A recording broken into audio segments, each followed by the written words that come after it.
Varicose veins తో బాధపడుతున్నారా? దసరా సందర్భంగా ఉచిత కన్సల్టేషన్, సర్జరీపై 20% వరకు డిస్కౌంట్. నమస్తే రమ్మగారు. నమస్తే జయ.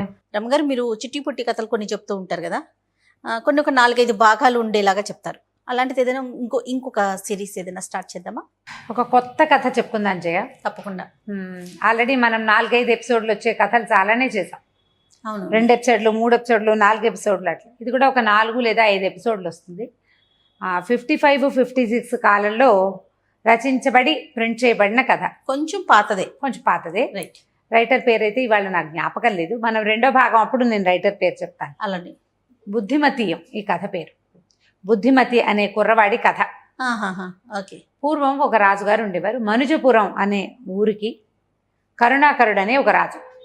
అయితే ఈ రాజుగారికి పిల్లలు లేవు. చాలా కాలం సంతానం కలగల.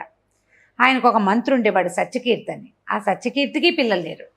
రాజు మంత్రి ఇద్దరు కూడా సంతానం లేదు. ఎట్లాగైనా సంతానం కలిగే ఉపాయం కోసం ఆలోచిస్తున్నారు. ఎవరైనా రాజుగారికి పిల్లలు పుట్టేలాంటి ఉపాయం ఏదైనా చెప్పగలిగితే వాళ్ళకి అర్ధరాజ్యం ఇస్తామని ప్రకటించారు. అబ్బా, ఏమీ లాభం లేకపోయింది. అయితే ఏం చేశారంటే ఒక శిలాఫలకం మీద రాయించి చాలా ఊళ్ళకి పంపారు. మనుజపురాధీశ్వరుడైన కరుణాకరునికి సంతానం లేదు, రాజుకి సంతాన ప్రాప్తి కలగజేయగలిగేటువంటి మహానుభావులు ఎవరైనా ఉంటే వారికి అర్ధరాజ్యం ఇవ్వబడుతుంది. మనుజపురాధీశ్వరుని యొక్క మంత్రి సత్యకీర్తి అని రాయించి శిలాఫలకం పెట్టించారు. ప్రజలందరికీ ఏవో చిట్కాలతో అవ్వదు కదా. చిట్కాలతో అవ్వదు. సంతానం కలగకపోవడం అనేది ఒక ప్రత్యేకమైన సమస్య.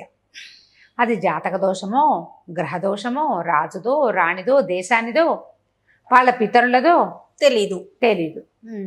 ఏదో ప్రయత్నిస్తారు, ఏమీ అవటం లేదు. రాజవైద్యులు ఏదో వైద్యాలు చేస్తారు, వీళ్ళు యజ్ఞాలు చేస్తారు, హోమాలు చేస్తారు, ఏమిటో చేసుకుంటూ ఉంటారు.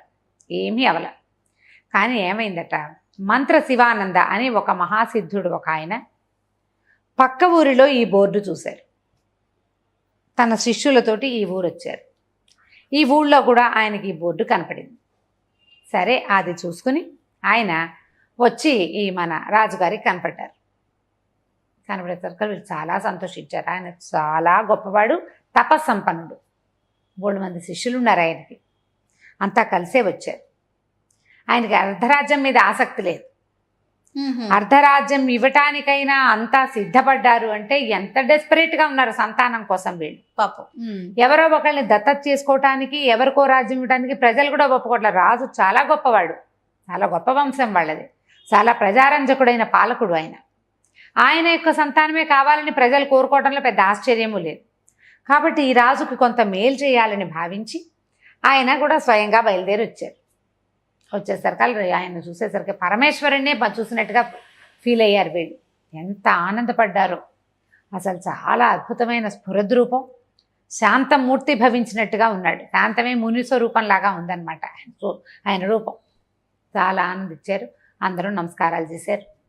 అయితే ఆయన ఏమన్నాడు, నేను ఏకాంతంగానే ఒక పూజ సలుపుతాను, నాకు ఒక భవనాన్ని కేటాయించండి అన్నారు.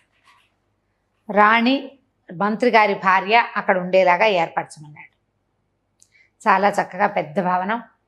మరి ఏమేం కావాలి మీకు సంభారాలంటే ఏమీ అక్కర్లే, 3 కలశాల నిండా నీళ్లు అని చెప్పాడు. 3 బంగారపు బిందెల నిండా మంచి నీళ్లు పెట్టారు. మామిడాకులు, తమలపాకులు, పువ్వులు అవి అన్నీ ఏర్పరిచి పని వాళ్ళంతా వెళ్ళిపోయారు. ఈయనకి సహాయంగా రాణిగారు, మంత్రి గారి భార్య, ఆవిడకి సహాయంగా వాళ్ళిద్దరు ఉన్నారు. సరే, ఏమైంది, ఈయన చాలాసేపు జపం చేసి ఈ 3 కలశాలని అభిమంత్రించారు. ఈ 3 కలశాల్లో నుంచి నీరెత్తి ఒక కలశంలో పోశారు. పోసి రాణిగారికి ఆ కలశాన్ని చేతిలో పెట్టారు. ఈ నీరు సేవించండి, మీ సంతానం కలుగుతుంది. అక్కడి నుంచి పక్కనే నిలబడింది కదా ఆవిడ, మంత్రి గారి అమ్మ నీకు సంతానం లేనట్టుందంటే లేదండి. ఆయన ఏం చేశాడంటే ఈ రాణిగారికి చెంపిస్తూ ఒక తమలపాకు తీసుకుని తన కమండలంలోంచి ఒక చుక్క నీటిని దీంట్లో తిలకరించి ఆకు మడతపెట్టి ఆవిడ చేతిలో పెట్టాడు. కంటి సేగ చేశాడు, ఇది తీసుకో అని. నిశ్శబ్దంగా ఆవిడ అది ఆ తమలపాకుని స్వీకరించింది. విడేం అంటే చిలక, తమలపాకు చిలక అనమాట. అందులో మంత్రపూతమైన జలాన్ని వేశాడు. ఈ నీళ్ళ కలసం పుచ్చుకుని రాణిగారు పరమానంద భరితురాలే ఇంటికి వెళ్ళిపోయింది అంతఃపురంలో. ఈవిడ ఆయన పుచ్చుకోమన్నాడంటే ఇదేదో విశేషం, సంతానం లేదు కదా అని అడిగి అది ఇచ్చాడంటే సంతానం కోసం ఇచ్చినట్టు. ఇక ఎంతో సంతోషంగా భర్తలతోటి గడిపారు, చాలా ఆనందంగా, సంతానం కలిగిస్తుందన్న సంతోషంతో. కాలక్రమాన రాజుగారి భార్య గర్భవతి అయింది, మంత్రి గారి భార్య గర్భవతి అయింది. 9 నెలలు నిండాయి, ప్రజలంతా ఆనందంతో పండగ చేసుకున్నారు. రాజుగారి ఇల్లు పండింది, మంత్రి గారి ఇల్లు పండబోతోంది. సరే, 10 మాసాలు వచ్చాక రాణిగారికి పరమాద్భుత సౌందర్యవతి అయిన ఒక కుమార్తె కలిగింది. మంత్రి గారికి చాలా స్ఫురద్రూపంతో ఉన్నటువంటి ఒక పిల్లవాడు కలిగాడు. రాజుగారి అమ్మాయికి తమ విజయాలకి మూల కారణం కాబోతోంది ఈ పిల్ల అని విజయకుమారి అని పేరు పెట్టారు. మంత్రి గారి అబ్బాయికి బుద్ధిమతి అని పెట్టారు పేరు, బుద్ధిమంతుడు కావాలన్న కోరికతో. ఈ విజయకుమారి బుద్ధిమంతుడు ఇద్దరు పెరుగుతున్నారు. సరే, విజయకుమారికి చాలా తెలివిగలది, ఎంతో చురుకైంది. మరి దేశ విదేశాల నుంచి ఎంతమందో పండితుల్ని వాళ్ళని వీళ్ళని రప్పించి పిల్లకి చదువు చెప్పించడం మొదలుపెట్టారు. ఆటోమేటిక్గా మంత్రి గారి అబ్బాయి బుద్ధిమంతుడైన బుద్ధిమతి కూడా యువరాణితో పాటే చదువుకోవటం మొదలుపెట్టాడు. వీళ్ళిద్దరూ జోడుగా ఉండేవాళ్ళు. కొంతకాలం ఇంటి దగ్గర చదువుకున్నారు, తర్వాత గురుకులానికి పంపారు. రాజుగారి అమ్మాయి వెళ్ళింది, మంత్రి గారి అబ్బాయి వెళ్ళాడు. వీళ్ళిద్దరూ ఎడబాయని జంటలాగా ఉండటం వాళ్ళకి అలవాటైంది. ఇట్లా పిల్లాడు కలిసి ఉండటం ఏమిటని వాళ్ళు అనుకోలే, ఎవరు భావించలా. మొదట చిన్నపిల్లలుగా ఉండగా కలిసి ఆడుకునేవాళ్ళు, చదువుకునేవాళ్ళు, నేర్చుకునేవాళ్ళు, కొట్టుకుని తిట్టుకుని కలిసి ఉండేవాళ్ళు. క్రమంగా ఏమైంది, 14-15 వచ్చేసరికల్లా నువ్వు లేక నేను లేను అనుకోవటం మొదలుపెట్టారు వాళ్ళిద్దరు. ఈ సంగతి ఇటు రాజుకి తెలీదు, అటు మంత్రికి తెలీదు. టీనేజ్లో ఉన్న పిల్లలకి ఒకళ్ళ మీద ఒకళ్ళకి ఆకర్షణ ఉండటం అత్యంత సహజమైంది. చిన్నతనం నుంచి ఉండేసరికల్లా వాళ్ళకి వీళ్ళు తప్పిస్తే ఇంకో ప్రపంచం లేదన్నట్టుగా అయింది. వీళ్ళిద్దరూ ఒకళ్ళనొకళ్ళు కావాలనుకోవటం మొదలుపెట్టారు. 18 ఏళ్ళు వచ్చేసినాయి. ఒకసారే పుట్టారు వాళ్ళు, ఓసారే కదా వరం పొందారు. సరే, ఈ లోపల ఈ పిల్లాడు పెరిగే లోపల వాళ్ళు ఏం చేశారు, ఈ సంతానం కలగంగానే పరమాత్మ సంతోషంతో ఆయన మంత్ర శివానందకి అర్ధరాజ్యం తీసుకోమన్నారు. ఆయన రాజ్యం ఎందుకు నాయన, మీకు సహాయం చేయడానికి వచ్చాను, నాకు వద్దన్నాడు ఆయన. అట్లా కాదని చాలా బతిమలాడారు. అర్ధరాజ్యం ఇవ్వడానికి ఒప్పుకున్నాం మేమంటే, అలా కాదు, సరే అర్ధరాజ్యం నాదనుకోండి, ఏదైనా ఇచ్చి నా దగ్గర నుంచి కొనుక్కోండి అన్నాడు. అలా చేస్తారు మామూలుగా. అప్పుడు ఆయనకి వెలలేని రత్నరాశులు ఇచ్చి అర్ధరాజ్యాన్ని మళ్ళీ వెనక్కి తీసుకున్నారనమాట. రత్నరాశులు పుచ్చుకుని మంత్ర శివానంద గారు వెళ్ళిపోయాడు అక్కడి నుంచి. ఓహోహో. ఈ పిల్లల దారిని పిల్లలు పెరిగేశారు. కొంచెం వయసు వచ్చింది, రాజకుమారికి యుక్త వయసు వచ్చింది, వివాహం చేయాలని సంకల్పించారు. పిల్లాడు నాడు వీడికిచ్చి పెళ్లి చేద్దాం అనుకున్నాను. మంత్రి కొడుకు ఇవ్వాలని ఏ రాజు అనుకుంటాడు? అంతే కదా. రాజకుమార్తెను ఇంకో రాజుగారి అబ్బాయికి ఇవ్వాలి, ఇంకో రాజుకి ఇవ్వాలి. ఈ ప్రయత్నం చేయటం మొదలుపెట్టారు. ఈ ప్రయత్నాల్లో ఉండేసరికి వీళ్ళిద్దరూ మాట్లాడుకున్నారు. మీ నాన్న నీకు రేపో మాపో పెళ్లి చేస్తాడు, ఇంతే నువ్వు నేను విడిపోతామంటాడు బుద్ధిమతి. సచ్చినా నేను నిన్ను వదిలిపెట్టను, నీతోటే నా జీవితం అంటుంది విజయకుమారి. ఇది సాధ్యపడదు, మన ఇద్దరికి ఒకళ్ళ మీద ఒకళ్ళకి మనసు ఉంది, కానీ మీ నాన్న ఒప్పుకోడు. మంత్రి కొడుకు ఇవ్వడానికి ఏ రాజు ఒప్పుకోడు. మనం కలిసి ఉండటం వల్ల ఇలా మనకు ఒక మనసు అయ్యింది, కానీ ఇది జరిగే వ్యవహారం కాదంటాడు. విజయకుమారిని జరిగేలా చేస్తా, నేను జరిగేలా చేస్తాను. ఇద్దరు ఈ విషయం మీద మాట్లాడుకుంటూ ఉండేవాళ్ళు. ఆ అమ్మాయికి రకరకాల పెళ్లి సంబంధాలు వస్తున్నాయి, వీళ్ళు ఆలోచించుకుంటున్నారు. ఎలా మంత్రి గారు అబ్బాయి రాజుగారు అల్లుడవుతాడో చూద్దాం మళ్ళీ భాగంలో మనం. తప్పకుండా అండి, చాలా ఇంట్రెస్టింగ్ అనిపిస్తుంది రమ్మగారు. ఓకే, నమస్తే అండి. నమస్తే జీ. రమ్మగారు, మనం బుద్ధిమతీయం అని కొత్త సిరీస్ ఒకటి స్టార్ట్ చేసాం. మొదటి భాగం కూడా చెప్పారు, మరి రెండో భాగంలోకి వెళ్దామా? బుద్ధిమతి అనే కుర్రాడు, విజయకుమారి అనే రాజకుమార్తె, వీళ్ళిద్దరూ ఫ్రెండ్స్, పెళ్లి చేసుకోవాలనుకుంటున్నారు. యుక్త వయసులోకి వచ్చారు. పెళ్లి అయితే రాజకుమార్తెకి సంబంధాలు చూస్తున్నారు. ఈ కుర్రాడికి ఇచ్చే ఉద్దేశం రాజుకి ఏమీ లేదు. రాజుగారి అమ్మాయిని రాజుగారి అబ్బాయికి ఇవ్వాలి అంతే. మంత్రి కుమారుని చాలా ప్రేమగా చూసుకున్నాడు రాజుగారు. నిజానికి తనకు కొడుకులు లేరు, ఈ పిల్లవాడంటే ముద్దే వాళ్ళకి, కానీ వీడికి ఇచ్చి పెళ్లి చేసే ఊహ మాత్రం లేదు. వీళ్ళిద్దరూ మాట్లాడుకున్నారు. సరే, అమ్మాయి ఏమంటుందంటే, వాడు నేను జీవితంలో వదిలిపెట్టను అన్నాడు. జీవితంలో వదిలిపెట్టావు సరే, కానీ నాకు సవితి పోరు ఉంది నా జాతకంలో, కాబట్టి నువ్వు ఇంకోసారి కూడా పెళ్లి చేసుకోవాల్సే వస్తుంది. మన ఇద్దరికి పెళ్ళైనా నీకు ఇంకో పెళ్ళి అవుతుంది. నా జాతకంలో సవితి ఉంది. రాజకుమార్తెలకి సవితులు ఉండటం చాలా సహజమైన సంగతి. ఎందుకంటే రాజులు 2, 3, 6 16-30 పెళ్ళిళ్ళు కూడా చేసుకుంటారు. ఎన్ని పెళ్ళిళ్ళైనా చేసుకోవచ్చు. అవును. అయితే వీళ్ళిద్దరు మాట్లాడుకునేటప్పుడు అమ్మాయి ఏమందంటే, ఇప్పుడు ఈ పెళ్ళిగోలు ఎందుకు, మనం ఎక్కడికైనా దేశాటనకి వెళ్దాం, ప్రపంచాన్ని తెలుసుకుందామని అన్నది. అనేసరికి ఇతను అన్నాడు, పెళ్లి చేసుకో, అంత సులువు అనుకుంటున్నావా దేశాటన? అక్కడేం హంసతులు కతల్పాలు ఉంటాయా, రోడ్ల మీద గుర్రాల మీద తిరగాలి, ఎందుకు వచ్చింది? మీ నాన్న నిన్ను పంపిస్తాడా దేశాటనకి? దేశాటన కష్టం. ఒకవేళ ఆయన పంపినా దేశాటన కష్టం. వాళ్ళు పంపకపోతే వాళ్ళకి చెప్పకుండా మనం వెళ్తే వెతుక్కుంటూ వచ్చేస్తారు. లేక పుట్టిన కూతురువి, నిన్ను ఎక్కడికి పంపించరు. జీవితం ఇంత సులువుగా ఉండదు. దేశాటన అనేది సులువైన వ్యవహారం కాదు. ఎక్కడ తింటామో, ఎక్కడ పడుకుంటామో, ఎక్కడికి వెళ్తామో ఏమీ తెలియకుండా ఉంటుంది. మగవాళ్ళ వల్లే కష్టం, ఆడాళ్ళకి మరీ కష్టం. అలాంటి ఆలోచన పెట్టుకోవద్దు అన్నాడు. ఈ అమ్మాయి ఊరుకుంది. కానీ ఆ అమ్మాయికి దేశాటన మీద కొంచెం సరదా ఉంది. ఎక్కడికైనా వెళ్ళాలి, చెప్పకుండా వెళ్ళాలి, అలాంటి కోరికలు ఉన్నాయి. అది కుదిరే వ్యవహారం కదా, ఈ అబ్బాయి ఒప్పుకోవటంలా. సరే, ఇద్దరు మాట్లాడుకున్నారు. ఈ అమ్మాయి ఏం చేసింది, ఇంటికి వెళ్ళిపోయింది. అతను అప్పుడప్పుడు కలుసుకునేవాడు. తను అంతఃపురంలో ఉండేది, ఇతను వాళ్ళ బిల్డింగ్లో ఉండేవాడు. ఎప్పుడైనా రహస్యంగా కలుసుకుంటూ ఉండేవాళ్ళు. అయితే రాజుగారి దగ్గరికి బోలెడన్ని రాజకుమారుల ఫోటోలు వస్తున్నాయి. ఏ ఫోటో చూసినా ఆయనకి తన పిల్లకి తగినట్టుగా అనిపించేవాడు కాదు. రోజులు గడుస్తున్నాయి. కానీ ఫోటోలు కొన్ని అమ్మాయి దగ్గరికి వచ్చింది, కొన్ని అమ్మాయి వద్దనేది. చిత్రపటాలు, ఫోటో అంటే పిక్చర్స్ కాదుగా, చేత్తో వేసినవి. అయితే ఈ అమ్మాయి ఏమనుకుందంటే, ఇట్లా ఏవో ఒకటి వస్తూనే ఉంటాయి, వీళ్ళని ఆపాలంటే ఒక ఐడియా వేద్దామని ఏం చేసింది, ఆ అమ్మాయి సొంతంగా బొమ్మలు ఇస్తుంది బాగా. ఈ మంత్రి కుమారుడికి దగ్గర పోలికలో ఉండేలాగా ఒక చక్కటి చిత్రం వేసి, వాడిదే డైరెక్ట్గా కాకుండా కొంచెం కాస్త అటు ఇటుగా, అక్కడి నుంచి హెయిర్ స్టైలు అవి కొంచెం మార్చింది, కాస్త మీసాలు పెట్టింది. రాజకుమారుడికి ఉన్నట్టు ఒక కిరీటము, ఒక ఇట్లా ఉత్తరీయం వేసుకున్నట్టు, నడుంలో ఒక పిడిబాక పెట్టుకున్నట్టుగా ఒక పిక్చర్ వేసి పరిచారిక చేతికిచ్చి తండ్రి దగ్గరికి పంపించింది. ఆ పిక్చర్ చూడగానే అబ్బా ఎంత బాగున్నాడు అనుకున్నారు వాళ్ళేమో. చాలా బాగున్నాడు. ఇంతకీ ఈ అబ్బాయి ఎవరు? పరిచారిక ఏమందంటే, ఈ అబ్బాయి కుంతల పురాధీశ్వరుడైన చిత్రసేన మహారాజు కుమారుడు శమరసింహుడు అని చెప్పింది. ఈయన ఆశ్చర్యపడి, అదేమిటి కుంతల ప్రభువులకి మగపిల్లలు లేరు కదా, ఒకతే పిల్ల ఉందని గుర్తుంది నాకు అన్నాడు. అనేసరికి, అదేమిటి పిల్లాడు లేకపోతే ఫోటో ఎలా వస్తుందండి అంది పరిచారిక. ఉండే ఉంటాడు, మనకు తెలీదు. సరే, ఈ అబ్బాయి ఒకడైనా ఇంకా పిల్లలు ఉన్నారంటే, ఒక పిల్ల ఉంది, ఆవిడ పేరు వసుంధరాదేవి, కూతురుంది. ఆవిడే ఈ చిత్రాన్ని మనకి పంపించింది అని చెప్పింది పరిచారిక. దానికి చెప్పబడిన మ్యాటర్ అనమాట. ఈయన అనుకున్నాడు, ఎంత పండులా ఉన్నాడు పిల్లాడు, ఎంత బాగున్నాడు, ఎంత రాజసం ఉట్టిపడుతుంది, మన పిల్లకి ఫోటో పక్కన పెడితే అసలు చక్కగా మ్యాచ్ అంటే మేడ్ ఫర్ ఈచ్ అదర్ లాగా ఉంటారని కూతురు పిక్చర్ కూడా తెప్పించి 2 పక్క పెట్టి చూసుకున్నారు. ఎంత బాగున్నాడో, చెప్పరాని సౌందర్యం. అబ్బాయి బుద్ధిమతి, చాలా అందగాడు.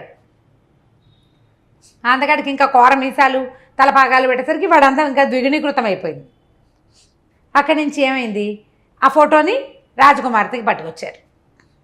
అమ్మాయి, ఇది ఎప్పుడైనా చూసావా నువ్వు ఈ పటము అని చూపించారు. ఆ చూడలేదని అప్పుడే చూసినట్టు సినిమా ఇచ్చి అమ్మడు చూసింది. చూసి చాలా బాగుంది అని ఒప్పుకునేసరికి రాజుగారు అన్నాడు, అమ్మ నీకు సరిపోతాడు అనిపిస్తుంది అంటే, సరిపోతాడు నాన్నగారు. ఎవరండి, ఏమిటండి అని తెలియనట్టుగా అడిగింది. ఈవిడ సృష్టించిన పాత్రే అది. ఫలానా కుంతలపురాధీశ్వరుడి కుమారుడు శమరసింహుడు బాగున్నాడండి అనగానే వెంటనే ఎవర్రా అక్కడ అని పిలిచేసి ఒకడిని, కుంతలపురానికి వెళ్ళు, రాణి వసుంధరాదేవి, యువరాణి వసుంధరాదేవి దగ్గరికి వెళ్ళి, వాళ్ళ సోదరుడు శమనసింహుడికి మా పిల్లని ఇవ్వడానికి ఎలాంటి అభ్యంతరమూ లేదని, శమనసింహుడిని మన రాజకుమార్తె వరించిందని చెప్పి వాళ్ళ దగ్గర అధికార రాజముద్ర వేయించుకునిరా అని చెప్పారు. హడిలిపోయింది విజయకుమారి. ఓరి నాయన, ఊరికే సుబుసుబో ఒక ఫోటో ఇస్తే ఇప్పటికిప్పుడు వీడిని ఎవడో పంపేస్తే మన బండారం బట్టబయలవ్వదు, బండారం బయటపడుతుంది. ఏం చేయాలి? సరే ఏమంది, నాన్నగారికి వచ్చే తలకాయ నొప్పిగా ఉందండి, వెళ్ళొస్తానండి అని చెప్పి బయటకు వచ్చేసింది. ఎవరు సైనికుడిని పిలిచారో వాడిని నోటి మీద వేలు పెట్టుకుని రా నా దగ్గరికి అని వాడిని పిలిచింది. నేను చెప్పేదాకా బయలుదేరద్దు, నువ్వు మీ ఇంట్లో ఉండు, నేను కబురు చేస్తాను నీకు అని వాడి చేతిలో కాస్త అంత బంగారం పోసింది. వాడికి మాత్రం ఏం చేయదు, పని చేయాలి, కాస్త లేటుగా చేయాలి. రాజకుమార్తె ఐడియా ఏమిటో వాడు నిశ్శబ్దంగా వెళ్ళిపోయాడు. ఈ అమ్మాయి ఏం చేసింది, వీడికి పిలిపించింది ఇతన్ని, బుద్ధిమతిని. ఇద్దరు కలిసి ఒక తోట దీంట్లో కలుసుకున్నారు, ఒక లతా నికుంజంలో కలుసుకున్నాక అబ్బో చాలా రోజుల తర్వాత కలుసుకున్నాం కదా అని మళ్ళీ ఉత్సాహంగా చేతులు పట్టుకున్నాడు. ఏమిటి మన ఇద్దరం కలుసుకోవడానికి పిలిచావా అని అడిగేసరికల్లా అమ్మాయి ఏం చెప్పింది, కాదు నేను ఒక బ్రహ్మాండమైన పథకాన్ని రచించాను. ఆ పథకాన్ని కనుక మనం చేయాలంటే నువ్వు జాగ్రత్తగా ప్లాన్ ప్రకారం చేయాలి. ఏం చేయాలి? నువ్వు ఇక్కడి నుంచి బయలుదేరి కుంతలపురానికి వెళ్ళి అన్నాడు. వెళ్ళాక అక్కడ ఒక పెద్ద రాజభవనం కొనాలి. కొన్నాక అక్కడ నువ్వు నుండు స్థిమితంగా. ఇక్కడి నుంచి ఒక సైనికుడు వచ్చి రాజముద్ర కోసం వస్తాడు. వాడితో మాట్లాడి వాడి ఉత్తరం మీద సంతకం పెట్టి పంపించేసి వెనక్కి. వాడు కుంతలపురం వెళ్ళినట్టు ఉంటుంది, ఉత్తరం తెచ్చినట్టు ఉంటుంది. తర్వాత మనం వివాహం చేసుకుందాం, పెళ్ళైపోయాక మా నాన్న మాత్రం ఏం చేస్తాడు అనేసరికి ఈయనన్నాడు, చాలా చిక్కులున్నాయి. కుంతలపురం వెళ్ళడం ఓ కష్టం. అక్కడ నేను రాజభవనాలు అవి ఇవి కొనాలంటే డబ్బు గిద్దస్కం కావద్దంటే నేను ఇస్తాగా, మండ్లు మాణిక్యాలు బోల్డున్నాయి, నేను ఇస్తానని. బాగుంది. అక్కడికి వెళ్ళిన తర్వాత నేను అక్కడ సెటిల్ అయ్యాక సైనికుడు ఎవడో వస్తాడు, సైన్యాధికారి ఒకడు రాడు, వాళ్ళు 5-6 వస్తారు. ఇప్పుడు నేను రాజముద్ర వేయాలంటే ఎక్కడి నుంచి వేస్తాను? ముద్ర లేదే మీ నాన్న ఒప్పుకోడు కదా. నేను సంతకం పెట్టాక రాజముద్ర పడద్దా కుంతల దేశాంది అంటే? ఏమంది, పూర్వం మా తాత అంటే ఇప్పుడున్న రాజుగారి తండ్రి కుంతలపురాన్ని జయించాడు. వాళ్ళ నగరంలో వాళ్ళంతా కప్పాలు ఇచ్చినప్పుడు ఆ నగరాన్ని కొల్లగొట్టుకుని తెచ్చినప్పుడు చాలా వజ్రాలు మండ్లు మాణిక్యాలు తెచ్చారు. అందులో ఒక రత్నాంగుళీక ఉంది, అది వాళ్ళ రాజముద్ర అని తెలుసు నాకు. నేను అది పట్టుకొచ్చి నీ చేతికిస్తా. నువ్వేం చేస్తావు? దాన్ని ముద్ర వేసి పంపించేసి. వీళ్ళు కత్తికి బాచకం కట్టమంటారు, అంతే కదా. తర్వాత నువ్వు మీ రాజలాంఛనాలతోటి ఎలాగో మన దగ్గర డబ్బు దశగా ఉన్నాయి కాబట్టి లాంఛనాలు ఏర్పరచుకుంటారా, పెళ్లి చేసుకో, తర్వాత బుద్ధిమంతుని అనే చెప్పేద్దాం. పెళ్ళి అయిపోయాక మా నాన్న ఏం చేయలేడు. ఇప్పుడు మన దగ్గర ఎంతమంది తెలివితేటలు ఉన్నాయి అట్లా, పాతకాలపు తెలివితేటలు. పెళ్ళి అయిపోయాక ఇంకేం చేస్తారు, ఓ పిల్లల్ని కనేసాక ఇంకేం చేస్తారు అని చెప్పి రాజుగారి అమ్మాయి, నేను మంత్రి గారి అబ్బాయిని ప్రేమించాను, వీడిని పెళ్లి చేసుకుంటాను అని తండ్రి చెప్పకుండా అతి తెలివితేటలకు పోయి అతని మొహం ఉన్న పిక్చర్ వేసేసి ఇప్పుడు ఆ పిక్చర్లో ఉన్నవాడే శవనసింహుడు అని ప్రూవ్ చేయడం కోసం ఇంత ప్రయత్నం అన్నమాట. ఇవన్నీ తెలివిగల పనులని మనం అనుకోగలమా? అతి తెలివి తక్కువ పనులు, అతి తెలివి పనులు. సరే ఇతను అన్నాడు, అదంతా సులువుగా అవుతుందంట. ఏమీ లేదు, సైనికుడిని నేను ఆపా, వాడు వెళ్ళడు, వాడి పరివారంతో వెళ్ళాలి, వాడు ఇప్పుడు వెళ్ళడు, నువ్వు వెళ్ళాక నేను వాడిని పంపిస్తా, వాడు వస్తాడు, ఇలా జరిగిపోతుంది అని చెప్పి ఊహించింది. అంతా కథ అంతా ఊహించేసింది. సరే అమ్మాయి కావలించుకున్నాడు, సరదాగా కాసేపు కబుర్లు చెప్పుకున్నాడు. సరేనన్నాడు. ఆవిడ ఉంగరం పట్టుకొచ్చి ఇచ్చింది, ఉంగరం పెట్టుకున్నాడు. మరి అక్కడి నుంచి బోళ్ళని రత్నాలు అవన్నీ కూడా మూటలు కట్టించింది, 2 మూటలు కట్టింపించి ఇప్పించింది. మంత్రి గారి అబ్బాయి దగ్గర రక్తరాసులు ఉండే అవకాశం లేదు, ఏదో కొంచెం ఉంటుంది. రాజుగారి అమ్మాయికి దొరుకుతాయి అవన్నీ.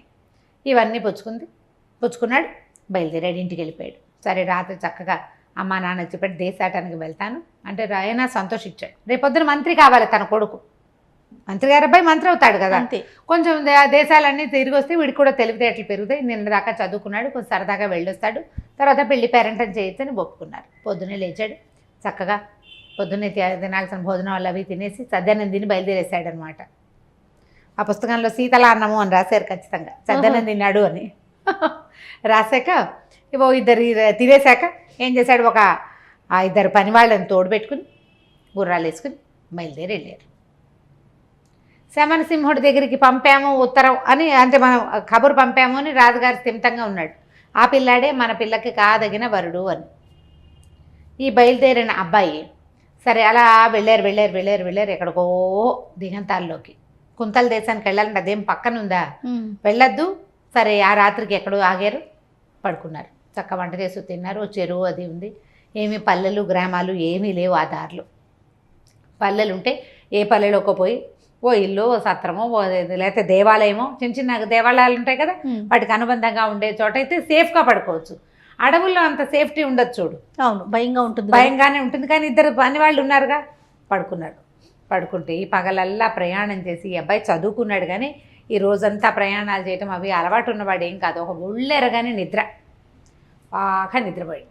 తెల్లారిన తర్వాత ఏమైంది, తెల్లవారగానే ఏ చెట్టు కింద వీళ్ళు పడుకున్నారో ఆ చెట్టు పక్కన ఉన్న పెద్ద వటవృక్షం మీద బోలెడన్ని కోతులున్నాయి. అవి ఏం చేసినాయి, ఈ కుర్రాడు ఏం చేశాడంటే ముందు ఈ రత్నాల సంచులు ఉన్నాయి కదా, అవి 2 ఒకదాని పక్కన వేసి వాటి మీద తల పెట్టుకు పడుకుంటాడు. మనం ఇలాగే పడుకోం కదా, అటు ఇటు తిరుగుతాం. ఆ మూట కొద్దిగా వదిలేయి ఆ లోపల ఉన్న రత్నాలు కొన్ని కనపడుతున్నాయి. అవి ఏమిటోనని ఈ కోతులు ఏం చేసినాయి, వీటిని ఎత్తి కింద నుంచి ఆ 2 సంచులు లాక్కెళ్ళిపోయింది. అయ్యో రామా. ఈ పని వాళ్ళు నిద్రపోయారు. ఆయన పడుకున్నాడు, వీళ్ళు పడుకున్నారు. నిద్రలే చూసుకుంటే రత్నాలేవి సంచులు. ఇప్పుడు వీటితోటే కదా అక్కడికి వెళ్ళి అదేమిటో చెయ్యాలి, ప్రయోజకత్వం.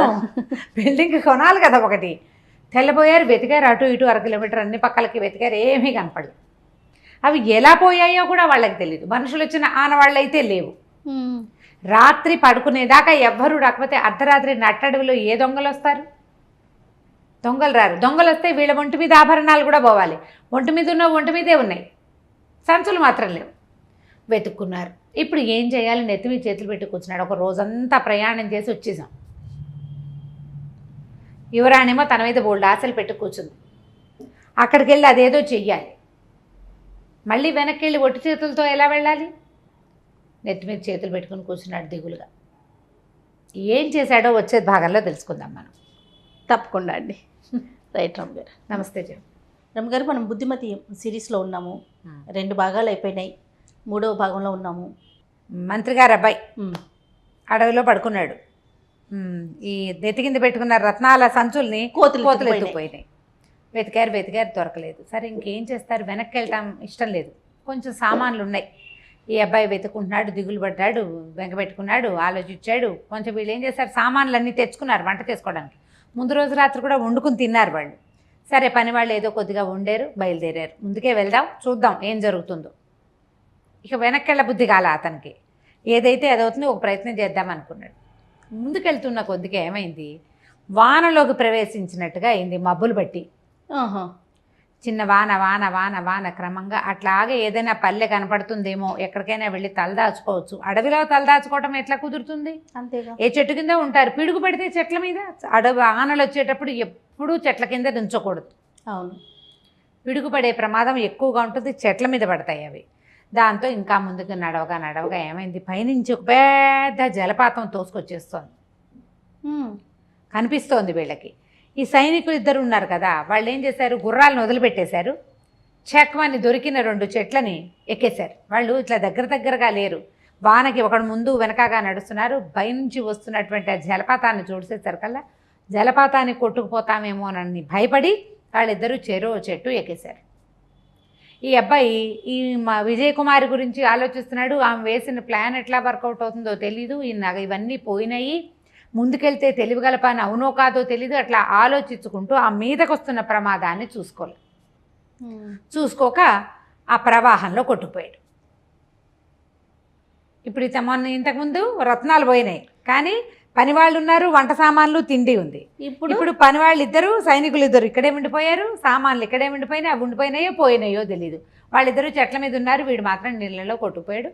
వీళ్ళిద్దరూ పైన నుంచున్న వాళ్ళు చూస్తూనే ఉన్నారు. చెట్ల మీద నుంచున్నారు, ఏం చేస్తారు? ఎవరి ప్రాణాన్ని వాడు రక్షించుకోవాలి కదా. ప్రాణాపన్న సమయంలో ఇక ఏమీ పట్టించుకోరు కదా, చూస్తున్నారు అంతే. అయ్యో అయ్యో అనుకున్నారు. ఇక ఏం చేయలేదు. ఒకళ్ళని చూసి ఒకళ్ళు కళ్ళనీళ్ళు పెట్టినారు. వెళ్ళి మంత్రి గారికి చెప్పద్దు, మీ అబ్బాయి నీటిలో కొట్టుకుపోయాడండి అని చెప్పాలి కదా. అలాగే కూర్చుండిపోయారు.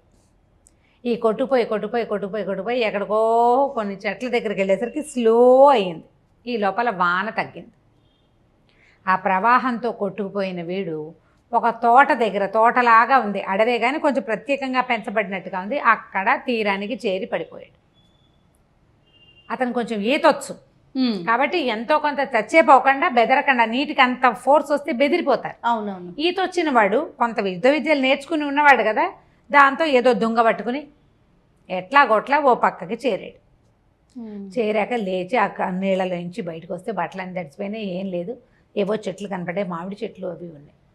సరే ముందు అలసిపోయాడు నీళ్ల తాకిడికి. పోయి ఒక చెట్టు కింద పడుకున్నాడు. పడుకునేసరికి ఏమైంది, ఆ సమయానికి అది కొంచెం మధ్యాహ్నం అయ్యేసరికి ఆ ప్రాంతంలో ఒక రాక్షసి నివాసం ఉంటుంది, ఒక అమ్మాయి. అది వీడిని చూసింది. ఎంత బాగున్నాడో, చక్కగా ఉంటే ఇలాంటి వాడితోటి ఉండాలి, వీడిని పెళ్లి చేసుకుందాం అనుకుంది. ఏం చేసింది, పడికి నిద్ర మెలకు రాకుండా అలాగా ఎత్తి భుజాన్ని వేసుకుని అది ఉండే వైపుకి తీసుకుపోయింది. అడవిలో ఏంటంటే కొంచెం దట్టంగా చెట్లు ఉన్న చోట ఒక గుహ లాంటిది ఉంది దానికి, అది పడుకోవడానికి ఉండడానికి. తీసుకుపోయి అక్కడ మెత్త గడ్డితో చేసిన పక్క ఒకటి ఉంటే వీడిని ఎత్తి దాన్ని పడుకోబెట్టింది. వీడికి మెలకు వచ్చే లోపల కొద్దిగా ఆహారం తీసుకుని అందంగా అలంకరించుకుని వద్దామని దాని దారిని అది పోయింది. వీడు 1 గంట 2 గంటలకి మెలకు వచ్చింది. నీటి తాకిడికి పడి ఉన్నాడు కదా, సొమ్మసిల్లిపోయి ఉన్నాడు వీడు. అక్కడే ఉండుంటే ఆ ఎండకి ఎలా ఉండేదో, ఈ గుహలో చల్లటి ప్రదేశంలోకి వచ్చి పడుకునేసరికి 1 గంట గంటన్నరకి మెలకు వచ్చింది. చూస్తే ఇదేమిటి ఏమిటో విచిత్రంగా ఉంది. గుహ వాసన వేరేగా వస్తుంది, పచ్చిమాంసపు వాసన. అక్కడి నుంచి ఏదో దుర్గంధం. అటు ఇటు చూస్తే అక్కడున్న వస్తువులు కానీ, అక్కడ కనపడుతున్న ఎముకలు పుర్రెలు లాంటివి కానీ మానవ మాత్రులు వాడే వ్యవహారంగా లేదు. అర్థమైంది తనకి. వాడు తెలివిగలవాడు కదా, అతను తెలివైన వాడు అబ్బాయి. బాగా చూసుకున్నాడు అటు ఇటు. ఏం చేయటం, అసలు ఎవరు నన్ను ఇక్కడికి తెచ్చారు? నేను పడుకున్నది ఎక్కడా? చెట్టు కింద, ఖచ్చితంగా గుర్తుంది. నేను నిద్రలో నడిచి వచ్చేసేయటానికి వస్తే అడవిలోనే ఎక్కడో తిరగాలి. నేను పైకి వచ్చినప్పుడు చూస్తే అన్ని చెట్లే ఉన్నాయి, గుహ గిహ ఏమీ లేదు, అక్కడ కొండ రాతి ముక్క లేదు. ఇది వేరే ప్రాంతం, ఇక్కడేమి చెట్లుగా లేవు. సరే, అందులోంచి మెల్లిగా బయటకు వచ్చాడు. దూరం నుంచి వాడికి కనపడుతోంది సగం సగం బట్టలతోటి బ్రహ్మరాక్షసిలాగా ఉన్న బండగా ఉన్న ఒక ఆకారం నడిచొస్తోంది. ఆడదని తెలిసింది వాడికి. కొంపతీసి ఇది కానీ నన్ను తెచ్చిందా అని మనం వచ్చి అందులోంచి బయటకు వెళ్తే సరాసరి దాని ఎదురుకుండానే వెళ్తాడు. పారిపోవాలంటే దాని ఎదురుకు పారిపోవాలి, ఇంకో దారి ఏం లేదు అక్కడ. సరే, ఏదో చేద్దామని ఏం చేశాడు, లోపలికి వెళ్ళి పడుకున్నాడు. మళ్ళీ పడుకున్నాడు. దగ్గరికి రానివ్వాలి. ఒకవేళ తినేసేదనుకో అక్కడే విరుచుకు తినేది, ఇక్కడికి ఎందుకు తెస్తుంది? ఏదో వేరే ఆలోచన ఉంది. ఎలాగైనా చచ్చేదే, బయటికి వెళ్ళినా చచ్చిపోతాం, దానికి దొరికేస్తాను. అదేదో లోపలే ఉండి చూద్దాం అనుకున్నాడు. పడుకునే ఉన్నాడు. అది లోపలికి వచ్చింది. వచ్చాక దగ్గరకు వచ్చి ఇట్లా మొహంలో మొహం పెట్టి ఇలా కలిపిందనమాట. అది ఏం చేసింది, గుమ్మం దాకా వచ్చాక ఈ రాక్షసు వేషంలో ఉంది కదా, పైన ఒక చిన్న వస్త్రం కట్టుకుని, మొలకొక గడ్డి మోపులు లాంటితోటి కట్టుకుని, చేతిలో ఒక పుర్రె, ఒక జంతువు తాలూకు అవశేషం, ఒక గద పట్టుకుని నడిచి వచ్చింది. అక్కడి నుంచి గుమ్మంలోకి రాగానే అవతారం మార్చేసుకుంది. చక్కగా అందమైన అమ్మాయిలాగా తయారైంది. వేషం మార్చుకోగలదన్నమాట. లోపలికి వచ్చింది. ఇక్కడ ఇంకో మనిషి మాత్రుడు లేడా? అంత దూరాన ఒక రాకాసి కనపడింది, ఆడది. దగ్గరికి వచ్చేసరికల్లా ఒక అందమైన ఆడపిల్ల వచ్చింది, అదే మార్చుకుందనమాట. పైగా ఇంత నట్టడివి ఎక్కడో ఉంది, భూప్రపంచానికి ఒక మూల ఉన్నట్టుంది. ఇందులో అందంగా అలంకరించుకుని పువ్వులు పెట్టుకుని మెడలో అవి ఇవి వేసుకుని అందగత్తలు ఎట్లా వస్తారు? వీడు తను విన్న రకరకాల కథలన్నీ గుర్తు చేసుకుని, ఓహో ఆ రాకాసే ఈ వేషం వేసింది అనుకున్నాడు. సరే, వచ్చి ఇట్లా మొహంలో మొహం పెట్టి చూసి, చక్కగా తాంబూలపు వాసన వస్తోంది, పువ్వుల వాసన. అప్పుడే వెలుకు వచ్చినట్టు చూసి, ఎవరు నువ్వు అన్నాడు. అనేసరికి లేచావా అంది. లేచాను, కానీ నువ్వెవరు, ఇంత అడవిలో ఎలా ఉన్నావు నువ్వు అన్నాడు. అయితే ఆవిడ ఏం చెప్పింది, మరి నా పేరు సుశీల, నేను ఇక్కడే ఉంటానంది. నట్టడవిలో ఎలా ఉంటావు, మనిషివి కాదు నువ్వు అన్నాడు. అనగానే తెలిసింది వీడికి, అర్థమైందని. మనిషిని కాదు, ఇక్కడ కాలాంతకుడని ఒక రాక్షసుడు ఉన్నాడు, మా నాన్న, నేను ఆయన కూతుర్ని, నా పేరు సుశీల.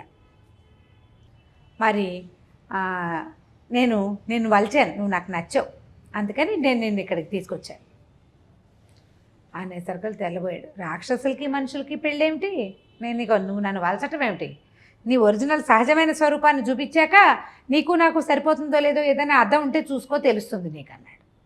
అనేసరికల్లా అలా ఏముండదు, నేను మనుషులు కావాలనుకుంటే మనుషులాగా మారిపోతా, నా రూపం నాకు ఉంటుంది. మరి నువ్వేం తింటావు, నాలాగా అన్నం పప్పు తింటావా అన్నాడు. కాదు, నాకు కావాల్సిందే తింటాను, నా తిండి నాది, నీతో ఉన్నప్పుడు నీతో ఉన్నట్టు ఉంటాను అనేసరికల్లా అవన్నీ కుదరవు, నాకు వేరే పని ఉంది అన్నాడు. అనేసరికల్లా నీవు ఏదైనా చేయగలవా, నీకేమైనా తెలుసా, ఇలాంటి మాటలు వచ్చినాయన్నమాట. వచ్చేసరికల్లా ఆ అమ్మాయి ఏమంది, నాకెందుకు తెలీదు, నాకు సమస్తము తెలుసు, నీ విజయకుమారి గురించి కూడా తెలుసాను, కానీ వీడు తెల్లబోయాడు. అంటే నీకు ఎలా తెలిసింది అని. ఆ అమ్మాయి ఏమందంటే, నాకు ఏదైనా తెలుసుకునే విద్య ఉంది. మరి విద్య ఉన్నదాన్ని నువ్వు అడవిలో ఎందుకున్నావు, మీ వాళ్ళు ఎవరు లేరేమిటన్నాడు. నాకు ఇలా బోల్డు విద్యలు వచ్చు కాబట్టి ఊళ్ళో ఉంటే నాలాంటి దాంతో కష్టమని మా నాన్న నన్ను అడవిలో ఉండమన్నాడు. అడవి దాటి ఊళ్ళోకి వెళ్ళకూడదు, నేను ఇక్కడికి వచ్చిన వాటితో ఆహారంగా తీసుకుంటా, నువ్వు నాకు నచ్చావు, నన్ను పెళ్లి చేసుకో అనేసరికి ఇతను అన్నాడు, నీకు అంత శక్తి ఉంటే నన్ను మరి అక్కడికి పంపిస్తావా అన్నాడు. కుంతలపురం ఉంది కదా, అక్కడికి వెళ్ళాలి కదా, అక్కడికి వెళ్ళాలి నేను కుంతలపురానికి, నన్ను కుంతలపురం చేర్చమన్నాడు. అనేసరికల్లా మరి రత్నాలో అవద్దా అనేసరికల్లా నీకు అది కూడా తెలుసు అన్నాడు. నాకు సమస్తమో తెలుసు, అన్నీ తెలుసు, నాకు నన్ను పెళ్లి చేసుకో, నాతో ఉండు అనేసరికల్లా వీడు నిర్ఘాంతపోయాడు. నీకు అది తెలిసినప్పుడు నన్ను అక్కడ చేర్చొచ్చు కదా నువ్వు అన్నాడు. అప్పుడు చెప్పిందనమాట, నాకేం తెలుసు నువ్వు ఒప్పుకుంటావో ఒప్పుకోవో అని ఇదంతా కథ అంతా చెప్పేసేసాడనమాట. అని చెప్పాను, నువ్వు ఆ చెట్టు కింద పడుకున్నావు కదా, నువ్వు కలవరిస్తున్నావు, విజయ్ కుమార్ అంటావు, కుంతలపురం అంటావు, రత్నాలు అంటావు. ఈ 3 వాక్యాలు నాకు తెలుసు. దానివల్ల నేను కథ ఊహించాను. నువ్వు విజయ్ కుమార్ని గెలవడానికి కుంతలపురం బయలుదేరావు, రత్నాలు పట్టుకున్నావు, ఆ రత్నాలు పోయినాయి, అది నీ దిగులు. నీకు రత్నాలు వద్దు, కుంతలపురం వద్దు, విజయ్ కుమార్ వద్దు, నేనుంటే చాలు, నాతో ఉండు అనేసరికి ఒప్పుకోలే అతను. నీకు అవన్నీ తెలిసినా తెలియపోయినా నేను నీతో ఉండే ప్రసక్తి లేదు, నేను పెళ్లి చేసుకోను, నేను విజయ్ కుమార్నే పెళ్లి చేసుకుంటా, కుంతలపురమే వెళ్తా, రత్నాలు ఉండా లేకపోయినా వెళ్ళిపోతా అనేసరికల్లా అమ్మాయి ఒప్పుకోలే. 2 పీకింది చెంపకాయలు, చెప్పిన మాట వినమని. వాడు నేను చచ్చినా విన్నన్నాడు. అక్కడి నుంచి తినేస్తాను నిన్న, నువ్వు తినేసినా సరేనన్నాడు. అయితే వీడు పడుకున్నాడు, కానీ వీడికి ఓరలో ఓ చిన్న పిడికత్తి అవి ఉన్నాయి. ఆ కత్తి పుచ్చుకుని అమ్మాయి మీద కలబడిపోయాడు. కలబడిపోయేసరికి అది ఏం చేసింది, అప్పటిదాకా అందంగా సౌందర్యవంతమైన రూపంతో ఉంది కదా, ఒకేసారి తన ఒరిజినల్ రూపం చూపించింది. అది దూరం నుంచి చూశాడు అతను నడిచొస్తుంటే. దగ్గరగా ఉన్నట్టుండి అందంగా ఉన్న మొహం ఇంత అయిపోయి దాని కూరలు పళ్ళు బయటకు వచ్చి మెళ్ళో కపాలాలు, చెవులకు చిన్న చిన్న కుండలాగా చిన్న కపాలాలు వేసుకుంది, పుర్రెలు ఎముకలు గందరగోళం. ఇంత భారీ మనిషి అంటే అది రాక్షసి. ఒకసారి హడిలిపోయాడు, కత్తి వదిలేసాడు. ఒకేసారి రూపం మారేసరికి ఉలికిపడ్డాడు, భయపడ్డాడు. పాడేసరికల్లా అది కాస్త వీనికి చిత కొట్టేసింది. కేకలు పెట్టాడు, రక్షించండి రక్షించండి అని. తప్పించుకోవడానికి ప్రయత్నం చేస్తున్నాడు, పారిపోవడానికి.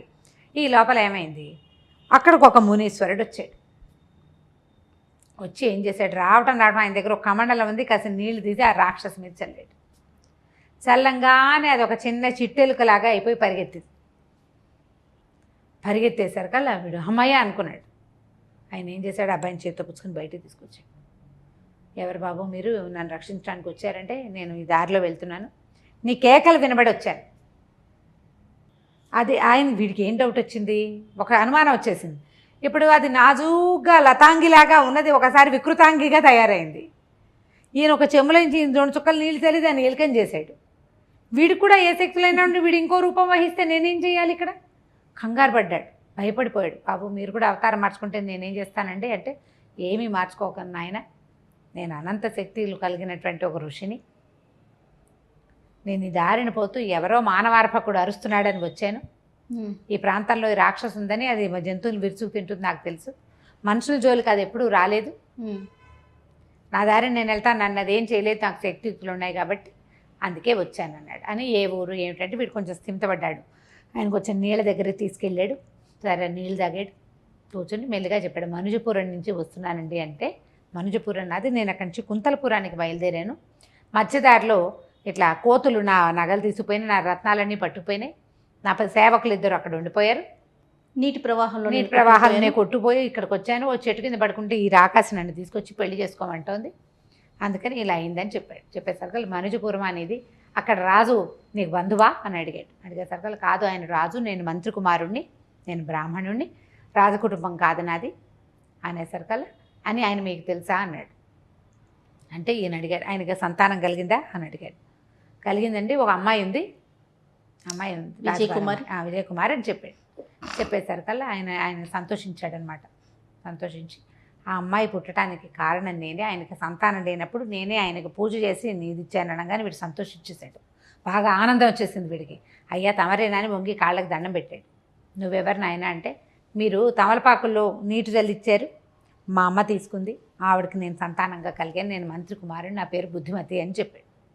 చెప్పేసరికి ఆయన చాలా సంతోషించాడు. సంతోషించి అబ్బాయి ధైర్యంగా కుంతలపురం వెళ్ళు, ఎప్పుడో అవకాశం కుదిరినప్పుడు మళ్ళీ నేను నీకు కనిపిస్తా, అక్కడికి కూడా నేను వస్తాను, మనుజపురానికి కూడా తర్వాత కాలంలో ఎప్పుడో మళ్ళీ వస్తానన్నాను, రాజుగారు ఇచ్చిన ధనరాశులు అవన్నీ ఖర్చు అయిపోయినాయి, కానీ నా దగ్గర ఇంకా కొంత ఉందని చెప్పి ఏం చేశాడు ఈయన, 2 మూటల రత్నాలని అతను ఏవి పోగొట్టుకున్నాడో వాటిని ఈ కుర్రాడి చేతిలో పెట్టాడు. అభీష్ట సిద్ధిరస్తు, నేను చేసిన పూజ వల్ల పూజ ఫలించి ఒక అమ్మాయి ఒక అబ్బాయి పుడితే వాళ్ళిద్దరూ వివాహం చేసుకోవడానికి నేను కారణం అవడం నాకు సంతోషంగా ఉంది, ఈ రత్నాలు తీసుకెళ్ళు, ఇక్కడి నుంచి కుంతలపురానికి వెళ్ళిపో, కుంతలపురానికి వెళ్ళేలాగా ఒక మంత్రం ఇచ్చాడు ఆయన. అక్కడికి వెళ్ళిపోతావు, అక్కడ నువ్వేం చేయదలుచుకున్నావో ఆ పని చేసుకో అని చెప్పాడు. చెప్పి ఆ 2 సంచులు వాడికి ఏది పోగొట్టుకున్నాడు సేమ్ అవే సంచులు. ఆ సంచులతోటి ఈ కుర్రాన్ని కుంతలపురంలోకి వెళ్ళిపోయేలాగా ఈయన ఒక మంత్రం వేసి పంపించేశాడు. వీడు కుంతలపురానికి చేరిపోయాడు. ఇంతలో ఏమైంది, ఈ భటులు ఇద్దరు ఎవరైతే సైనికులు ఇతనితో వచ్చారు, పని వాళ్ళు వచ్చారు కదా, వాళ్ళిద్దరూ వానాబంగుడు అన్నీ తగ్గిపోయాక మళ్ళీ చచ్చి చెడి 4 రోజులు, అంతకుముందు గుర్రాలు వేసుకొచ్చారు, గుర్రాలు లేవుగా, నడుచుకుంటూ 4 రోజులకి మనుజపురాన్ని చేరారు. చేరి మంత్రి గారి దగ్గరికి వెళ్ళి, అయ్యా ఇలా ఇలా జరిగిందండి, దారిలో ఇలా అయింది, పిల్లవాడు నీళ్ళలో కొట్టుపోయాడు కుర్రాడు, మేము చేయలేకపోయాము, మేమిద్దరం చేరో చెట్టు మీద ఉండిపోయామని ఏడ్చుకుంటూ చెప్పారు. మంత్రి విపరీతంగా దుఃఖించాడు, ఏం చెయ్యాలో తెలియలే, బాగా ఏడుస్తున్నాడు. కానీ ఒక పూట గడిచేసరికి ఆయనకి మంత్ర ప్రభావం వల్ల జన్మించిన కుమారుడు నీకు వంశాభివృద్ధి అవుతుందని ఆయన దీవించాడు. అంటే నా కుమారుడికి సంతానం కలగాలి, ఆ కలిగిందే ఒక్క కుమారుడు, కాబట్టి వాడు ఎక్కడో చోట బతికే ఉంటాడని మనసు దిటవు చేసుకున్నాడు ఆయన. భార్యకి మాత్రం చెప్పలే, కానీ బుర్ర వెళ్ళాడేసుకుని దిగాలుగా ఉండేవాడు ఆయన. ఒక 2-3 రోజులు గడిచేసరికి రాజుగారికి అర్థమైంది, ఏమిటో దిగులు పడుతున్నాడు ఈ అబ్బాయి. ఎందుకు దిగులు పడుతున్నాడు? మంత్రి గారు దిగులు పడుతున్నారు, ఎందుకు ఇతను దిగులు పడుతున్నాడు? మంత్రిని అడిగాడు, ఏమిటో నువ్వు బాధపడుతున్నట్టున్నావు, అన్నం సరిగ్గా తింటున్నట్టు కనిపిస్తుంది, మొహం పాడైపోయింది, దిగాలుగా ఉన్నావు, ఇదివరకట్లాగా యాక్టివ్గా లేవు, ఏమిటి అని అడిగేసరికి ఆయన కొంచెం దుఃఖపడుతూ, అయ్యా ఇలా ఇలా జరిగిందండి, పిల్లాడు ఎక్కడికి వెళ్ళిపోయాడో తెలియలేదు అనేసరికి రాజుగారు ఇంకా దుఃఖానికి లోనైపోయాడు. మరి వీళ్ళకి కలిగినవి ఆ వాళ్ళకో పిల్ల వీళ్ళకో పిల్లాడు, మగ పిల్లాడు సరదా ఆయనకి ఈ పిల్లాడితోటి తీరుతోంది కదా. అందుకే కదా రాజుగారు అమ్మాయిని ఎక్కడ చదువుకు పెట్టారు, అబ్బాయిని కూడా అక్కడే పెట్టారు. ఆయన దిగులు పడ్డాడు. అసలు మంత్రి గారికి ఎంత ఆశ్చర్యం, నాకంటే రాజుగారు ఎక్కువ ఏడుస్తున్నాడు అనిపించింది. ఏం చేశాడు, కొంతమంది సైన్యాధిపతిని పిలిచి సైనికులను పిలిపించి మంత్రి గారి అబ్బాయిని వెతుక్కురండి పంపించారు. ఎక్కడున్నా సరే మంత్రి గారి అబ్బాయి భూప్రపంచంలో ఏ పక్కన ఉన్నా సరే పట్టుకురావాల్సిందేనని ఒక సేనని పంపించాడు. వాళ్ళు వెతుకుతూ బయలుదేరారు. అయితే ఏమైంది, వాళ్ళ దారిని వాళ్ళు వెళ్ళారు. ఈ అమ్మాయికి ఇంకా కబురు రాలేదు, ఎందుకంటే రాణికి కానీ మంత్రి గారి భార్యకి కానీ ఈ కబురు తెలియలే, ఇంకా కంగారు పడతారని చెప్పలేదన్నమాట. అందుచేత రాజకుమారికి కూడా తెలియదు. వీళ్ళు ఏదో పెళ్లి సంబంధానికి చెప్పాం కదా అని వీళ్ళు స్థిమితంగా ఉన్నారు.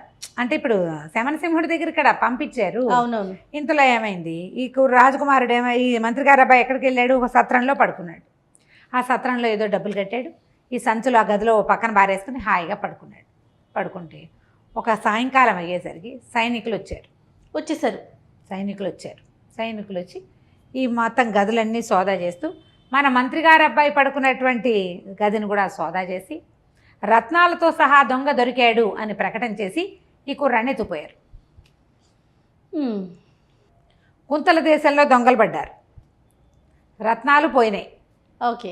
ఆ పోయిన రత్నాలు ఒక సత్రం గదిలో దొరికినాయి. దాంతోపాటు ఆ దొంగ కూడా పక్కనే పడుకుని నిద్రపోతున్నాడు. వాడిని పట్టుకుని వెళ్ళిపోయారు. ఇతన్ని అరెస్ట్ చేశారు. వాళ్ళు వెతుక్కోవడానికి వచ్చారు. ఇప్పుడు ఊళ్ళో వెతికితే రాజకుమారుడు ఈ మంత్రి గారి అబ్బాయి మా బుద్ధిమతి దొరుకుతాడా? దొరకడు. అతను వచ్చింది ఎప్పుడు? పొద్దునే వచ్చాడు సత్రానికి, మధ్యాహ్నం అరెస్ట్ చేశారు. ఆ ఊళ్ళో అబ్బాయి అటు ఇటు తిరిగితే ఈ పోలికల్లో ఉన్న కుర్రాడు తిరిగాడని చెప్పుకుంటారు. ఏ ఊళ్ళో ఎక్కడికి తిరగలా, వచ్చాడు, నిద్రపోతున్నాడు. సత్రంలోకి ఎంటర్ అయ్యాడు అంతే. అక్కడ అతన్ని ఎవ్వరూ చూడలే. ఆ సోదాల్లో భాగంగా ఇతను కాస్త వాళ్ళకి దొరికాడు, వాళ్ళు కాస్త ఎత్తుపోయారు. తర్వాత ఏం జరిగిందో వచ్చే కథలో తెలుసుకుందాం. చాలా బాగుంది రమ్మగారు. నమస్తే అండి. నమస్తే జీ. రమ్మగారు, మనం బుద్ధిమతీయం ఇది కూడా సిరీస్ చెప్పుకుంటున్నాం, 4వ భాగంలో ఉన్నాము. బుద్ధిమతి కోతుల దగ్గర నుంచి ఋషి గారు స్వాధీనం చేయించిన వజ్రాలను పుచ్చుకుని ఇక్కడికి వచ్చాడు. ఇతన్ని పోలీసులు అరెస్ట్ చేశారని దొంగ అనేసి. అయితే ఉలిక్కిపడి లేచాడు. ఏమిటి నాకు ఇలాంటి కళ వచ్చింది అనుకున్నాడు. అతనికి తనని అరెస్ట్ చేసినట్టు కళ వచ్చింది. ఓహో, అది కళ. ఉలిక్కిపడి లేచాడు. చూసుకున్నాడు, నేను తెచ్చిన నగలు ఏవి వస్తువులు అని ఓ పక్కన పడేసి ఉన్నాయి వజ్రాలు. అవి బయట నుంచి మాటలు వినపడుతున్నాయి. వజ్రాల దొంగ దొరికాడని ఏమిటో మాట్లాడుతున్నారు. అమ్మో, మన వజ్రాలు, మన రత్నాలు ఎక్కువ, వజ్రాలు తక్కువ ఉన్నాయి అందులో. రత్నం వేరు, వజ్రం వేరు కదా. గబగబా వస్తువులు చూసుకుని ఒక పక్కకు పెట్టుకున్నాడు. చక్మని లేచి బయటికి వెళ్ళాడు. బయటంతా కోలాహలంగా ఉంది, మాట్లాడుకుంటున్నారు. చాలామంది వ్యాపారస్తులు, వాళ్ళు ఎక్కడెక్కడి నుంచో వచ్చి ఇక్కడ దిగిన వాళ్ళు, పై ఊళ్ళ నుంచి ఇక్కడ పనుల మీద వచ్చిన వాళ్ళు, అంటే రాజాధికారులతో పనులున్న వాళ్ళు, వాళ్ళతోటి ఈ సత్రం అధికారి చెప్తున్నాడు.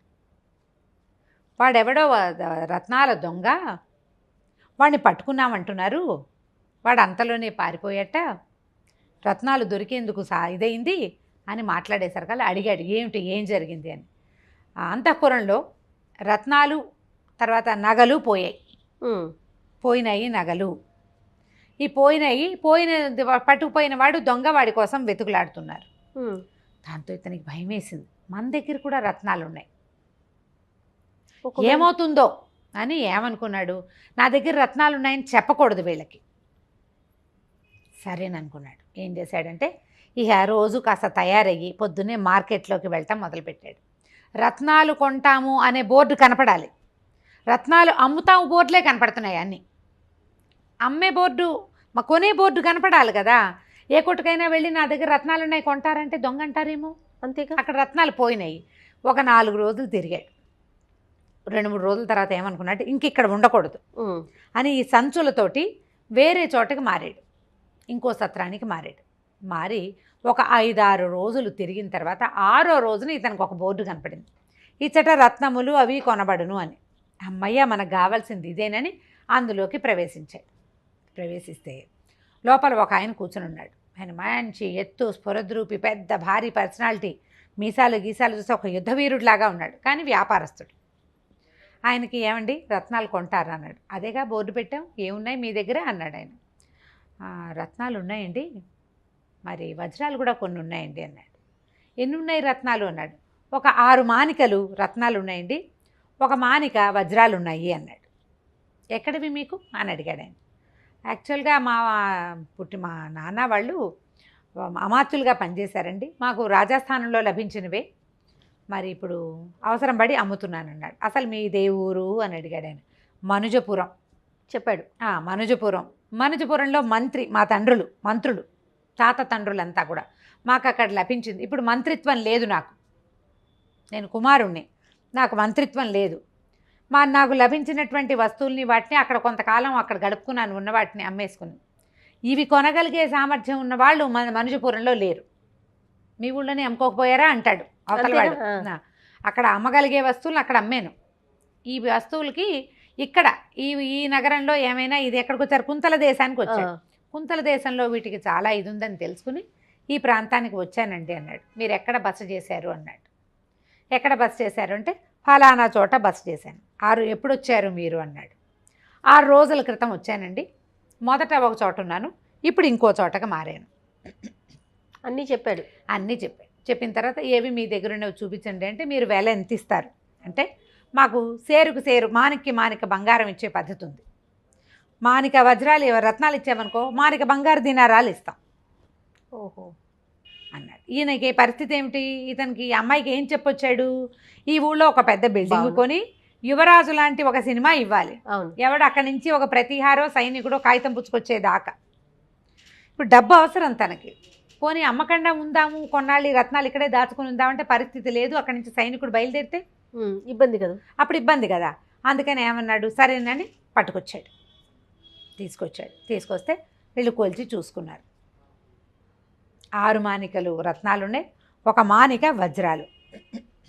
7 గంట అయింది, 2 గంటలైంది, డబ్బులు తయారు. ఏమండి ఇంకా ఎంత సమయం పడుతుంది ఏమిటి అంటే, ఏమిటండి అంత అర్జెంటు, మీరు ఏ ఊరు వెళ్ళాలంటే ఏ ఊరు వెళ్ళనండి, ఇక్కడే ఏర్పాట్లు చేసుకోవాలి, మీరు వస్తువు తీసేసుకున్నారు, మీరు స్వాధీనపరచుకున్నారు కదా, మరి నేను ఇక్కడే కూర్చున్నా, నా బంగారం నాకు ఇచ్చి పంపించాలి కదా మీరు అంటే, ఉండండి కబురు చేశాను, సేవకుడిని పంపించాను, వస్తాయంటాడు.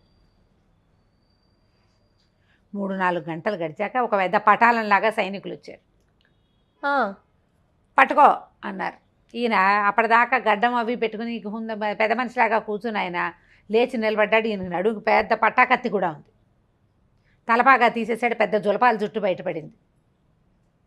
నుంచున్నాక తెలిసింది ఆయన ఏదో కనపడితే భారీ కాయుడు కాదు, ఏకంగా 7 అడుగులు ఉన్నాడు, యుద్ధవీరుడిలాగా కనపడుతున్నాడు. అరెస్ట్ హిమని అరిచాడనమాట. పట్టుకోండి వీడిని అనగానే పెడరెక్కలు విరిచి పట్టేసుకున్నారు. అంతఃపురంలో పోయిన రత్నాల దొంగవి నువ్వే. ఈయన కాదండి నాది మంచిపర కాదు, లేదు పట్టేశారు అంతే. ఇంకా రత్నాలు వాళ్ళ చేతిలోకి వెళ్ళిపోయినాయి, అది ఇక చేసేదేం లేదు, తీసుకుపోయారు. చెరసాల తప్పదు. అయ్యో ఇదేమిట్రా, నేను పట్టపగలు కన్న కల ఇట్లా నిజమైంది. ఆ రత్నాలు పోవటం ఏమిటి, నన్ను అరెస్ట్ చేయటం ఏమిటి, వీడికి ఏమీ తెలియలే. సరే ఏం చేశారు, పట్టుకున్నారు. పట్టుకున్న తర్వాత తీసుకుపోయారు. ఇవి ఏమేమి లెక్కలు సరిపోయినాయి, వీళ్ళకు కూడా 6 మానికల రత్నాలు పోయినాయి. ఒక మాణిక్యం అవి ఇక్కడ ఉంది. వజ్రాల సంగతి అక్కడ వజ్రాలు లేవు. ఓహో వజ్రాలు పోలా, వాళ్ళకి పోయినవి నగలు, రత్నాలే మెయిన్. ఈ వజ్రాలు ఇంకెక్కడి నుంచో కొట్టుకొచ్చి ఉంటాడు వీడు.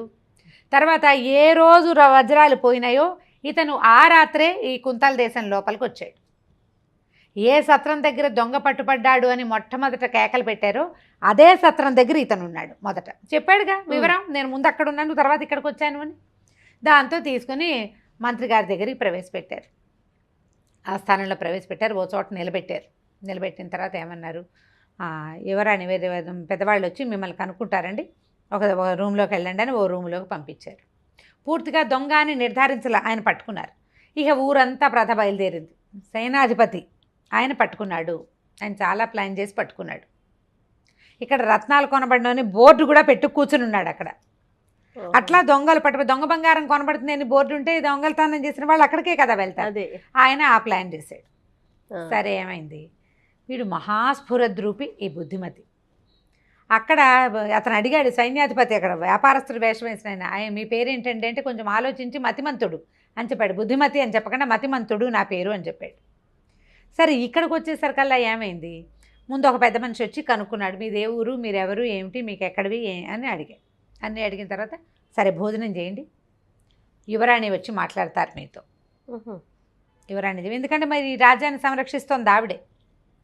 తండ్రి మరణించాడు, ఆయనకు ఒకటే ఒక కూతురు. ఆ కూతురే ఈ రాజ్యాన్ని పరిపాలిస్తోంది.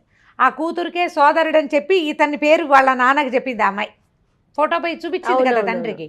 సరే అక్కడి నుంచి ఏమైంది, కాసేపటికి యువరాణి గదిలోకి వచ్చింది. ఆ లోపలికి వస్తుంటే ఆవిడ సౌందర్యవతే, ఆవిడ ఇతన్ని చూసి మైమరిచిపోయింది. ఏమిటి ఇంత చక్కగా ఉన్నాడు వీడు, దొంగ ఏమిటి, దొంగలాగా లేడు. సరే 4 ప్రశ్నలు వేసింది. మీకు ఎక్కడివి, మీరెవరు, మీరేమిటి, ఏది ఇది అని వేసేసరికి చెప్పాడు. ఏమున్నాయి మీ దగ్గర అంటే 6 మానికల రత్నాలు ఉన్నాయండి, 1 మానిక వజ్రాలు ఉన్నాయి.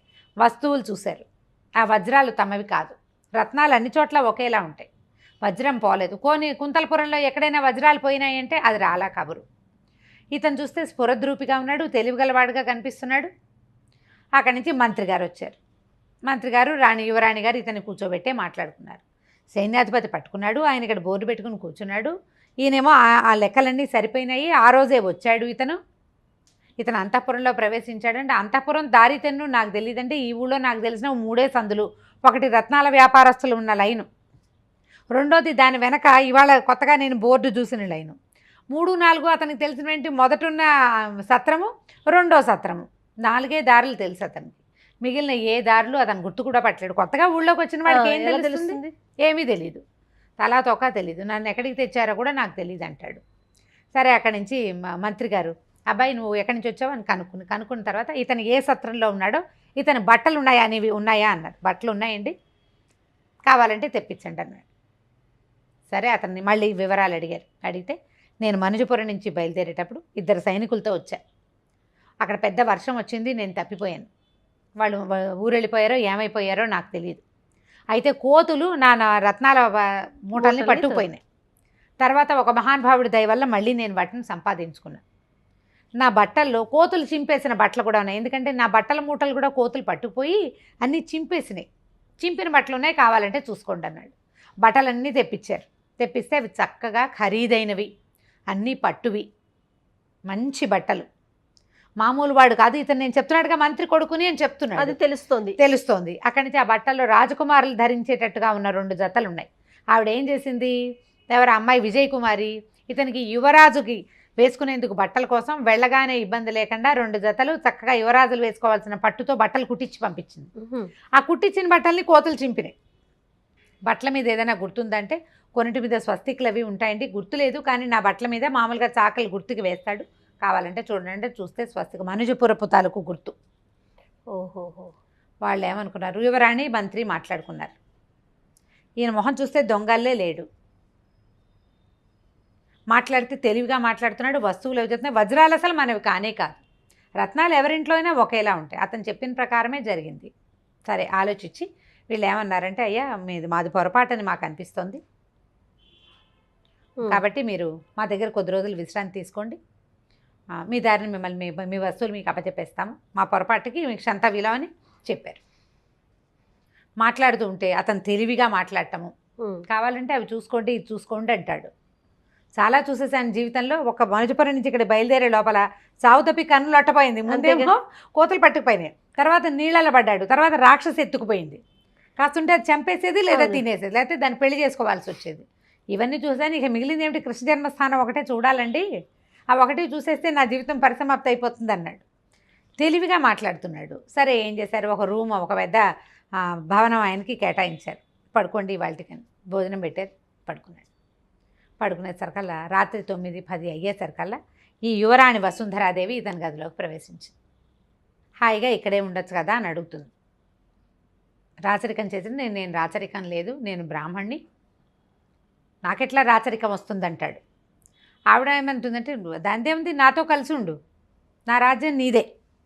బ్రాహ్మడు రాజ్యం చేసిన దాఖలాలు మన చరిత్రలో చాలా ఉన్నాయి, తనని వివాహం చేసుకోమని హింట్ ఇచ్చింది.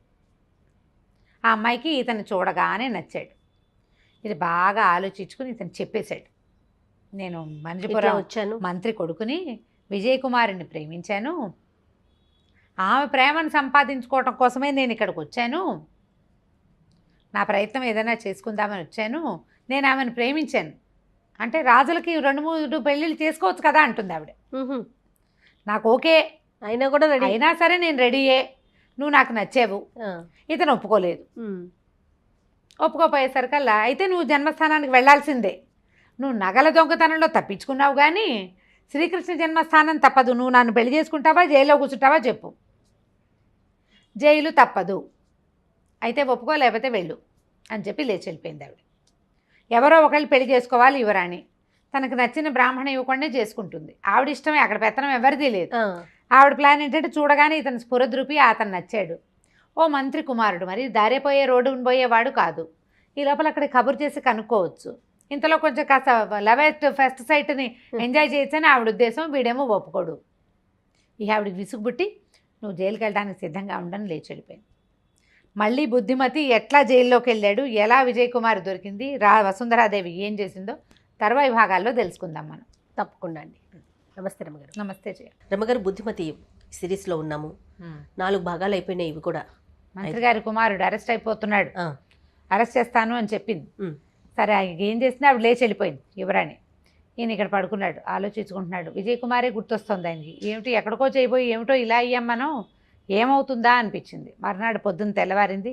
ఈయన దంతధావన క్రియాలు అవి చేశాడు, ఏదో బ్రేక్ఫాస్ట్ అవి పెట్టారు. ఎవరో సైనికులు వచ్చి పక్కన ఉంచున్నారు. రండి యువరాణి మిమ్మల్ని పిలుస్తున్నారు, చావడిలోకి రమ్మన్నారన్నారు. చావడిలోకి వెళ్ళాడు వాళ్ళతో కలిసి. ఓ సింహాసనం మీద కూర్చోబెట్టింది, ఆవిడ పక్కన కూర్చుంది. రాత్రి నేను చెప్పిన సంగతి ఏం ఆలోచించామంది. నేనేమీ ఆలోచించలేదు, నేను సిద్ధంగా లేను. ఇతనికి విజయ్ కుమార్ చెప్పింది, నాకు సవతిపోరుంది అనేసి. అంటే ఇప్పుడు నేను ఏమైనా పెళ్లి చేసుకోవచ్చు అని అనిపించాలి. ఆ అమ్మాయిని ప్రేమించాడు, ఇక ఆవిడ మీదే ఉంది మనసు.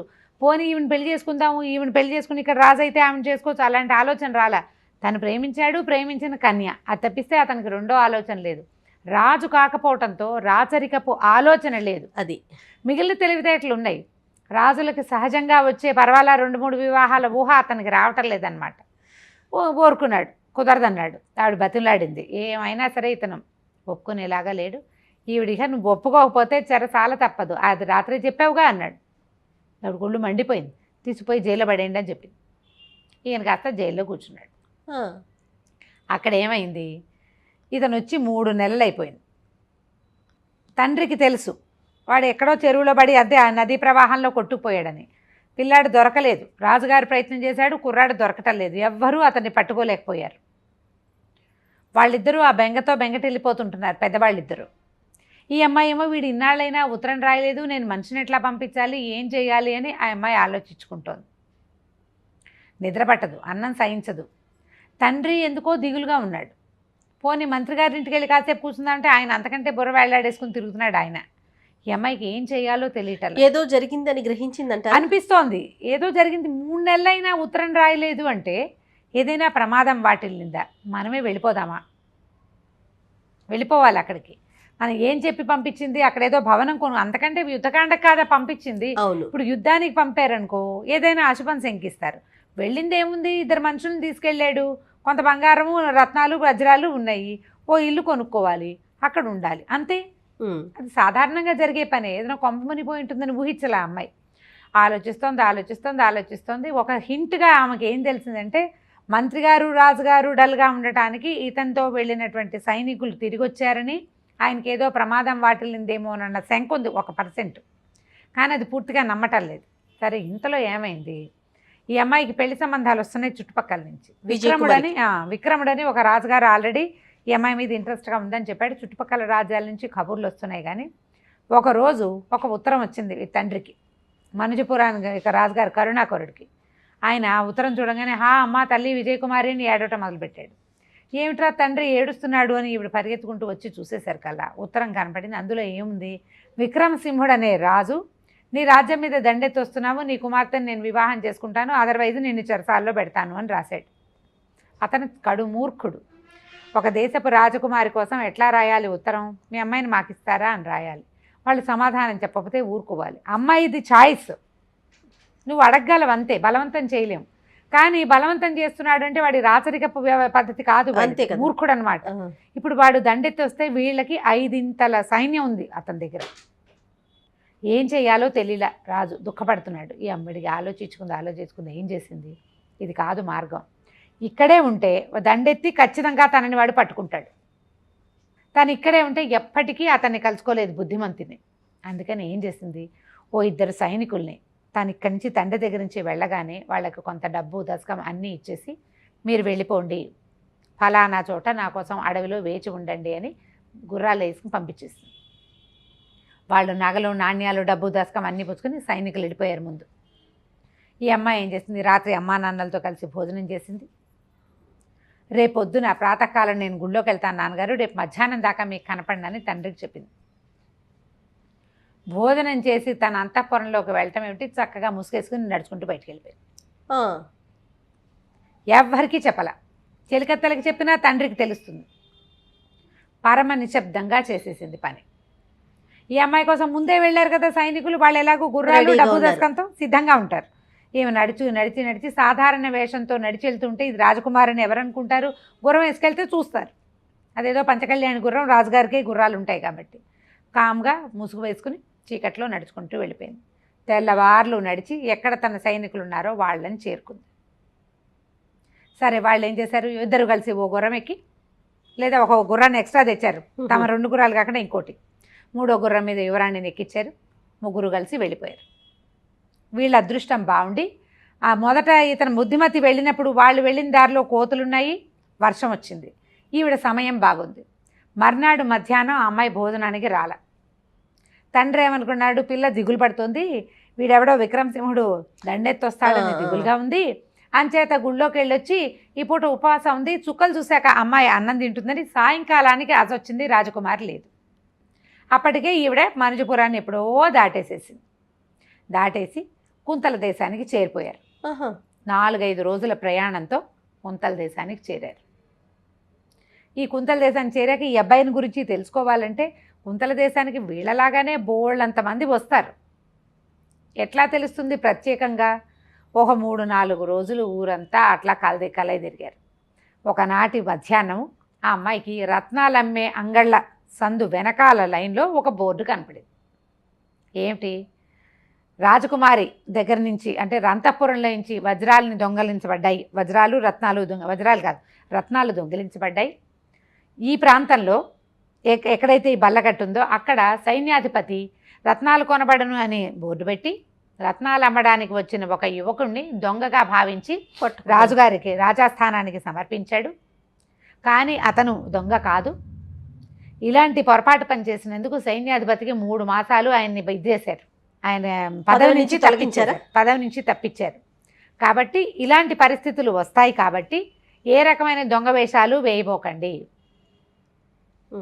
రత్నాలు కొంటానని దొంగ వేషం వేసి ఆయన చేసినందుకు ఆయనకి ఉద్యోగం ఊడింది 3 నెలల పాటు. తర్వాత ఇంకా ప్రమోషన్, ఆయన సైన్యాధిపతిగా ఉండడు, దాని కింద ఉప పదవులు ఏవో ఇస్తారు అతనికి. ఈవిడికి గుండె ఠారు మంది. ఇక్కడ రత్నాలు అమ్మి ఇల్లు కొనమని చెప్పి పంపించింది. ఒకవేళ ఆ రత్నాలమ్మిన యువకుడు మనవాడేనేమో, ఇప్పుడు ఏమయ్యాడు, ఏం చేయాలి, ఎవరిని అడగాలి? ఇప్పుడు సైన్యాధిపతి పదవి పోయింది అని బోర్డు రాశారు. కుర్రాడు ఏమయ్యాడో అక్కడ రాయలా. ఏమండి కుర్రాడు ఏమయ్యాడండి అని అడిగితే తిరిపడు వచ్చిన ఆవిడ పట్టుకుంటారు. ఏం చేయాలో తెలియలేదు.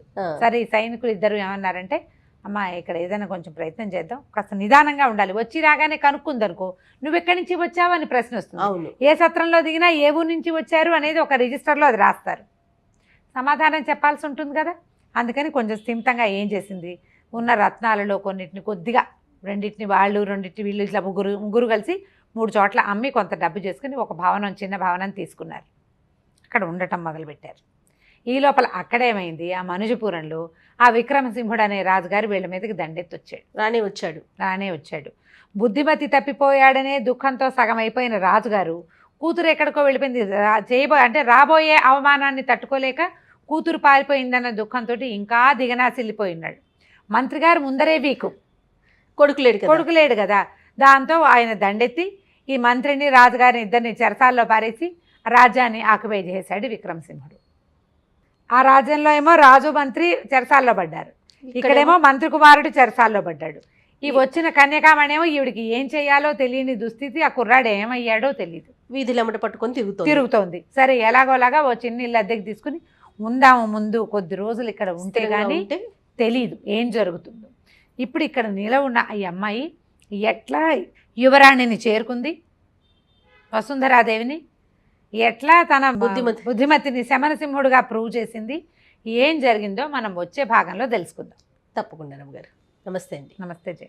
సుమన్ టీవీ మాప్ సమర్పించిన వారు సిఎంఆర్ జ్యువెలరీ. దంతెరాశ సందర్భంగా సిఎంఆర్ జ్యువెలరీ వారు అన్ని బంగారు ఆభరణాలపై తగ్గింపు ఇస్తున్నారు. తులం బంగారు ఆభరణాలపై 1500 రూపాయల తగ్గింపు, పాత బంగారం మార్పిడిపై 100 రూపాయలు అధికంగా పొందడం, అన్ని సిల్వర్ వస్తువులపై తరుగు మజూరీ లేదు. సిఎంఆర్ జ్యువెలరీ, దంతెరాస్ ప్రత్యేకం. రమ్మగారు, బుద్ధిమతి ఈ సిరీస్ లో కూడా ఉన్నాం మనము. విజయ్ కుమారి ఇక్కడికి వచ్చింది, ఈ రాజ్యానికి వచ్చి తెలుసుకుంది ఇతను రత్నాలు అమ్మబోయి ఉంటాడు, దొరుకుంటాడు, కానీ వాళ్ళు వదిలేశారు, ఏదో జరిగిందని ఊహించింది. ఇంకా అమ్మాయి ఇద్దరు సేవకులను పెట్టుకుని ఆ ఊళ్ళోనే ఉంది, వెతుక్కుంటున్నారు. ఎందుకంటే ఆవిడ ఏం చెప్పి పంపించింది, ఈ వచ్చి కుంతలపురానికి వచ్చి ఇక్కడ ఒక ఇల్లు తీసుకుని ఉండమంది. అతన్ని వెతుక్కోవాలి, ఇక్కడ ఏం పేరుతో ఉన్నాడో ఏం తెలియదు కదా, ఏమీ తెలీదు. సేవకులు ఇద్దరితో పాటు వచ్చింది కదా, సైనికులు వచ్చారు ఆవిడతో పాటు. వీళ్ళు ఒక సత్రం తీసుకున్నారు, ఇక అక్కడే ఉన్నారు. ముందు ఒక వారం అంతా ఈ కొట్లు గిట్లు చూశారు. తర్వాత ఇంకా స్లోగా వాళ్ళు ఏం చేశారు, తిరగటం మొదలుపెట్టారు ఊరంతా. 1 నెల రోజులు గడిచిపోయింది. 1 నెల అయిన తర్వాత ఒకనాడు ఏమనుకున్నారంటే ఈ సేవకులు ఇద్దరు, అసలు ఇలాంటి వాడు ఒకడు వచ్చాడని ఇది ప్రచారంలో ఉందా లేదా అది కనుక్కోవాలనుకున్నారు. ఒక కోట దగ్గర బయట సైనికులు అన్ని సరకాల, ఇప్పుడు చూడు ఎక్కడికైనా వెళ్ళామనుకో డ్రైవర్లు మాట్లాడుకుంటారు. ఇద్దరు డ్రైవర్లు సైనికులు సేవకులు కూడా అంతే. వీళ్ళు ఏమనుకున్నారు, ఎవడో ఒకడిని మాట్లాడించారు, ఈ ఊళ్ళో కనుక్కోవటం కాదు, డైరెక్ట్గా కోటనే అటాక్ చేయాలనుకున్నారు. ఈ కోట బయట కాపలాలు ఉంటారా, 8 గంటలకో 10 గంటలకో డ్యూటీలు మారుతూ ఉంటారు. ఎవడో ఒకడిని పట్టుకుని ఏదో మా క్యాజువల్గా మాట్లాడుతూ అంతఃపురం ఏమిటి, అమ్మగారి సంగతి ఏమిటి, అయ్యగారి సంగతి ఏమిటి, అమ్మాయికి వివాహం కాలేదా రాజకుమార్తెకి ఏమిట్రా అది ఇదే అని కనుక్కున్న తర్వాత వాళ్ళకి అందింది బుద్ధిమతి అరెస్ట్ చేయబడి ఉన్నాడు అని అర్థమైపోయింది. ఆయన కారాగారంలో ఉన్నాడు సంగతి అర్థమైంది. ఈ అమ్మాయికి ఎట్లా చెప్పాలి, ఆవిడేమనుకుంటుంది, ఎక్కడో ఇల్లు తీసుకుని పెట్టుకున్నాడు, బిల్డింగ్లో ఉన్నాడని ఊహిస్తోంది. చెప్పడానికి భయం వేసింది వీళ్ళకి. సరే ఆ పూట ఎన్ని గంటలకి వాళ్ళ ఇంటికి రాల. ఆ సేవకుడు ఎవరో కనపడ్డాడుగా, వాడి వెనకాల పడి వాడి ఇంటికి వెళ్ళి వాడికి ఏవో తినబెట్టి కాస్త ఏవో తాగడానికి ఇప్పించి సరదాగా సిగరెట్ తాగుతానరా అని పిలిచారనమాట. ఎక్కడో ఒక చోట కూర్చోబెట్టి మొత్తం విషయం లాగారు, కన్ఫర్మ్ చేసుకుని వచ్చారు. ఏమిటో ఇంత ఆలస్యం ఏంది అని అడిగితే అమ్మ వీధులన్నీ చూస్తున్నాం, రోజు వీధులకి ఇన్ని గంటలని పెట్టుకున్నారు, ఆ గంటలైనా రాలే, చీకటి పడిపోయింది. ఇవాళ కోట వైపుకి వెళ్ళామంటే ఏమైనా తెలిసిందా అంటే కొద్దిగా ఒక అనుమానంగానే ఉందమ్మా, ఆయన కారాగారంలో ఉన్నాడని అనిపిస్తోంది. గట్టిగా స్పష్టంగా ప్రజలందరికీ తెలిసిన వ్యవహారంగా మాత్రం కాదు, ఆయన కారాగారంలోనే ఉన్నాడు. అదే అందింది అంతసేపు మాట్లాడితే. ఏ కారణంతో కారాగారంలోకి వెళ్ళిపోయాడు అవన్నీ మనకు తెలియదు, వీళ్ళకి తెలుసు యువరాణి సంగతి అని అర్థమైపోయింది. ఈవిడికి చెప్పాల. అదేలే, ఆ మాట చెప్పడానికి భయపడ్డారు వాళ్ళు. ఎందుకంటే ఆవిడేమో పెళ్లి ఆయన మీద చేసుకోవాలి. ప్రేమతోటి కదా ఇంత పరిగెత్తుకొచ్చింది, కప్పుకొని చెప్పలేకపోయారు. అవును. చెప్పలేక కొద్దిగా నాంచి మీరు ఒక పని చేయొచ్చు కదా, ఎందుకంటే మనకి మన దేశానికి నుంచి ఎవరైనా వచ్చి వీళ్ళతో మాట్లాడి డైరెక్ట్గా చేసే వ్యవహారమా కుదరదు. యువరాణికి ఎవరైనా కొత్త వాళ్ళతో అంటే బయట దేశాల నుంచి వచ్చిన వాళ్ళతో మాట్లాడడం అది ఆసక్తి. మీరేమో తెలియగలవారు, బాగా మాట్లాడగలరు. యువరాణిని కలుసుకుని ఆను పాను తీస్తే ట్రై చేయొచ్చు కదా, అట్లా ప్రయత్నం చేయొచ్చు కదా. అంటే ఈవిడికి ఒక హింట్ ఏమందింది, ఒకటి అయి ఉండాలి, బుద్ధిమతి చాలా స్ఫురద్రూపి. మామూలు వాళ్ళే ఆడవాళ్ళని చూస్తే చూడని వాళ్ళు కూడా ఇతన్ని చూస్తారు ఎంత బాగున్నాడు అని. యువరాణి అవివాహిత, పైగా ఆవిడకి అడ్డుకట్ట లేదు, తండ్రి లేడు, అంతే కదా. కాబట్టి ఏదైనా కేసులు వచ్చినాయనుకో ఆవిడే డైరెక్ట్గా హ్యాండిల్ చేస్తుంది. చూసుండొచ్చు ఏమైనా ఈయన అడిగిందేమో ఒకవేళ. ఎందుకంటే ఏమైంది, ఇతను రత్నాలు అమ్మడానికి వచ్చాడు, వాళ్ళు పట్టుకున్నారు, అది కాదని తెలిసింది. సారీ చెప్పడానికైనా ఆవిడ మాట్లాడి ఉండొచ్చు. అప్పటి రాజుల్లో ఆ పద్ధతి ఉండేది, మధ్యలో వాళ్ళు కాకుండా వాళ్ళే స్వయంగా క్షమాపణలు చెప్పి మా ఆతిథ్యం స్వీకరించండి అంటాము, లేదా ఏదైనా చాలా బాగుంటే మా ఆతిథ్యం స్వీకరించండి, మా ఆస్థానంలో ఉంచండి అని ఉండండి అని రాజులే అడిగేవాళ్ళు. ఇక్కడ రాజు ఎవరు లేరు, యువరాణి ఇప్పుడు రాజు. ఆవిడ కానీ ఈయన్ని చూసిందా, ఆయన కానీ ఏమైనా నన్ను పెళ్లి చేసుకోమనో ప్రేమించమనో అడుగుంటుందా? ఈ బుద్ధిమతికి విజయ్ కుమారే కావాలి. ఆయన నిరాకరించేసరికల్లా తీసుకెళ్లి జైల్లో పెట్టిందేమో అని వచ్చేసింది. ఈవిడ కూడా యువరాణి కదా. ఆవిడకి ఆ ఊహ వచ్చిందనమాట, ఇలా ఏదైనా జరుగుంటుంది. వీళ్ళది చెప్పలేక నువ్వు యువరాణితో మాట్లాడని నన్ను డైరెక్ట్ చేస్తున్నారు. సరే ఏమంది, సరే అలాగే వెళ్తాను, రేపే ప్రయత్నం చేద్దామంట. మర్నాడు ప్రయత్నించుకున్నారు. ప్రయత్నిస్తే 2-3 రోజులకి యువరాణికి చూడడానికి ఇతనికి ఈ అమ్మాయికి అవకాశం దొరికింది, విజయ్ కుమారికి. విజయ్ కుమార్ ఏం చేసిందంటే మగ వేషంలో వెళ్ళింది, స్త్రీ వేషధారిగా వెళ్ళాల, అబ్బాయి వేషం వేసుకుంది. మనం కథ మొదట్లోనే చెప్పుకున్నాం, బుద్ధిమతి విజయ్ కుమారి ఇంచుమించు ఒకే హైట్లలో ఉంటారు వాళ్ళు. మంచి పొడగరి, రాజుగారు అమ్మాయి కదా, ఈ అమ్మాయి చాలా పొడుగు, చక్కగా మంచి బ్రహ్మాండమైన వస్త్రధారణ వేసి తలకి ఒక చక్కటి చెమ్లా అంటే తలపాగా లాంటిది పెట్టుకుంది, బోళ్ళంత జుట్టు, ఆ జుట్టుతో కవర్ చేసి పెద్ద తలపాగా పెట్టుకుంది. ఈవిడ వెళ్ళేసరికల్లా సంగీతం అది చాలా ఇష్టమట మన వసుంధరాదేవికి. ఆవిడ సంగీతం వింటుంది బాగా. ఈవిడ సంగీతశాలలో సంగీతం వింటుండగా ఈ విజయ్ కుమారి విజయుడు అనే పేరుతోటి ఒక సంగీతజ్ఞుడిగా అక్కడికి ప్రవేశం చేసింది. ప్రవేశం చేసేసరికల్లా అక్కడ సంగీతం అంతా వింటుంది, బయట కూర్చుంది. ఆవిడకి ఎలాంటి సంగతులు నచ్చుతాయి అవన్నీ ఈవిడికి అర్థమైంది. సరే ఈ లోపల దాసీలు ఉంటారు కదా, వాళ్ళు వచ్చి ఎవరో ఒక యువకుడు సంగీతజ్ఞుట్ట అమ్మ మిమ్మల్ని కలుస్తామన్నాడంటే ఆవిడకి ఘోషగీష ఏం లేదు, ఎవరొచ్చినా కలుస్తుంది. అలాగే కదా బుద్ధిమతిని కలిసింది. సరే వెళ్ళి కూర్చునేసరికల్లా మీరెవరు ఏమిటి అంటే మాది మనుజపురం, నా పేరు విజయుడు. మనుజపురమా, మనుజపురంలో సంగతులు ఏమిటి అని అడిగింది. ఎందుకంటే ఆవిడకి తెలుసు వసుంధరాదేవికి, మనకు బుద్ధిమతి చెప్పాడు, నేను మనుజపురాధీశ్వరుడి కుమార్తె విజయ కుమారుని ప్రేమించాను చెప్పాడు కదా. సంగతులు అంటే ఏమో నాకు తెలీదు, నేను బయటకు వచ్చి చాన్నాళ్ళు అయిపోయింది, అక్కడ నేను లేను. అయితే మీరేం చేస్తారు ఏమిటి అంటే విజయ్ కుమారి నా శిష్యురాలు, కానీ నేను చాలా కాలమైంది, ఆమెకు ఆధ్యాత్మిక శిక్షణ కూడా నేనే ఇచ్చా, నా పేరు విజయుడు అని చెప్పి. చూస్తే మనిషి మంచి స్ఫురద్రూపి, అసలు ఆ కళ్ళు ముఖము ఎంత బాగుందో, కంఠం ఎంత బాగుందో, చాలా స్వీట్గా ఉంది వాయిస్. అయితే మీరు ఏం చేస్తారు ఏంటంటే నాకు ఒక వీణ ఇప్పిస్తే వీణ వాయిస్తానని. అదేమిటి మీరు సంగీతజ్ఞులు, మీ వీణ మీరు తెచ్చుకోరా అంత. ఏం చేయను, నా హృదయ వీణను ఎవరో దొంగిలించారు, వీణను దొంగిలించారు, నా వీణ వేరే చోట ఉండిపోయింది, ఎవరో నా వీణను దాచిపెట్టేశారు అని చెప్పేసరికల్లా అయ్యో వీణ లాంటి సాధనం అలాంటిది మనసును దోచుకుంటాయి ఇన్స్ట్రుమెంట్స్, మనతో శరీరంలో అవయవాల్లాగానే ఎవరైనా వాయించేవి, అయ్యో ఎవరైనా తీసుకుంటే ఎట్లా, అలా ఎలా చేశారు, వాళ్ళు ఎవరో దుర్మార్గులు అని ఈవిడ అన్నదనమాట. అనేసరికల్లా మీరు మేలుకోరేవాళ్ళు కాబట్టి మీకు అట్లా అనిపిస్తుంది, నాకు వీణ తెప్పించండి అంటే ఒక చక్కటి వీణ తెప్పించి ఇచ్చింది. వీణను శృతి చేసి ఈవిడ రాగాలాపన చేసి దాంతో పాట పాడేసరికల్లా అసలు మైమరిచిపోయింది ఆ వసుంధరాదేవి. ఏం పాట, ఏం వీణ, గురువుల దగ్గరనే ఉండటం వేరు. ఆ అమ్మాయి సహజంగా రాజకుమార్తె, పైగా ఏమిటంటే ఒక మంత్రం వల్ల జన్మించిన అమ్మాయి, ఒక దైవికమైన లక్షణాలు కలిగి ఉన్న వ్యక్తి. దాంతో ఈ వసుంధరాదేవి మైమరిచిపోయింది. మీరు మా దగ్గరే ఉండండి, మా దగ్గరనే ఉండండి అని అడిగేసరికల్లా సరే ఉంటానన్నాడు. ఉంటానన్నాడు, ఆ విజయుడు అనే వేషంలో ఉన్నది. సరే ఏమన్నారు, మీరు బసకెళ్ళి మీ సామాన్లు అవి తెప్పించేసుకోండి, మీరు అంతఃపురం దగ్గర ఉందరు కానీ నేను మీ దగ్గర వీణ సంగీతం నేర్చుకుంటాను, నాకు ఈవిడ కొంత వచ్చు, ఇంకా బాగా నేర్చుకుంటాను అనగానే సరే ఒప్పుకుంది. 4 రోజుల ముందు వస్తూ పోతుండేది. వీళ్ళిద్దరికీ స్నేహమైంది. బాగా స్నేహమైన తర్వాత ఒక మాట అడుగుతానని మెల్లిగా ఈవిడ అడిగింది అనమాట. ఏమిటి, ఇంత వయసు వచ్చింది, మీరు పెద్దవారైపోయారు కదా, మరి రాజ్యానికి రాజు కూడా లేడు, మీ తండ్రి గారు గతించారు, మీరెందుకు వివాహం చేసుకోలేదు అనగానే ఈవిడేం చెప్పింది, మొదటేమో కొత్త క్రమంగా సంగీతం గింగీతం అలవాటైంది, వీణ వాయించడము, పైగా రాజకుమారి యొక్క ఆధ్యాత్మిక గురువు, ఇంకో రాజకుమారికి ఆధ్యాత్మిక గురువు అంటే మనసులో మాట చెప్పుకోవచ్చు. అయితే ఈవిడేం చెప్పిందంటే, నేను మామూలుగా నాకు ఎవరి మీద మనసు వివాహం మీద ఆసక్తి లేదు, కానీ నేను ఒక అతను నచ్చాడు నాకు, అతను నన్ను నిరాకరించాడు. ఇప్పుడు రాజపుత్రులు అనుకో, వాళ్ళు నన్ను తోసేసి రాజ్యం లాక్కుంటారు. అదే భూసరపుత్రుడైతే, బ్రాహ్మణుడైతే తోసేసి రాజ్యం లాక్కునేందుకు అతని కజిన్స్ వచ్చి నా నెత్తి మీద కూర్చునేందుకు ఉండదు.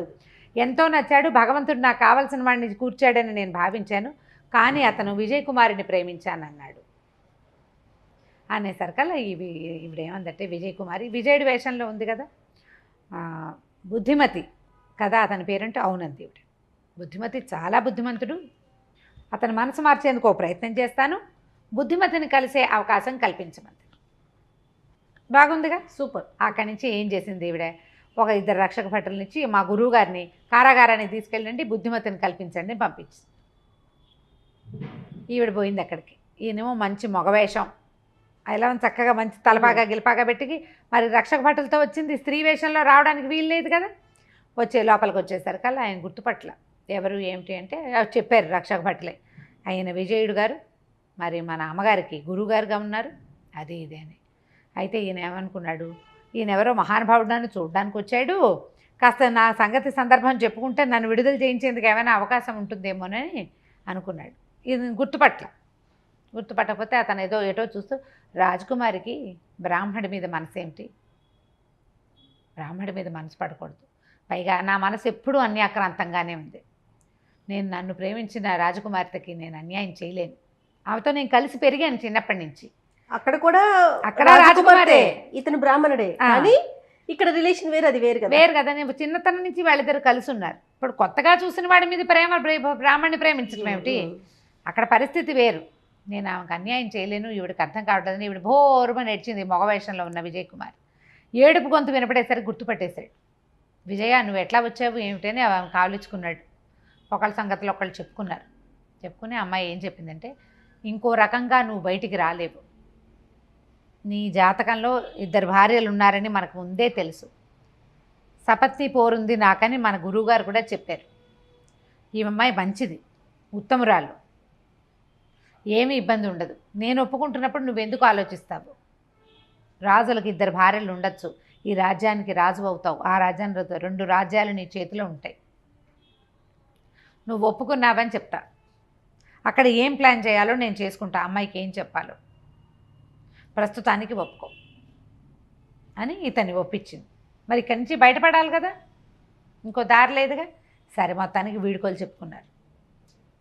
ఈవిడేం చేసింది, ఈ మగ వేషంలో ఉంది కదా, విజయుడి వేషంలో పోయింది, రాజకుమారి దగ్గరికి వెళ్ళింది, వసుంధరాదేవి దగ్గరికి.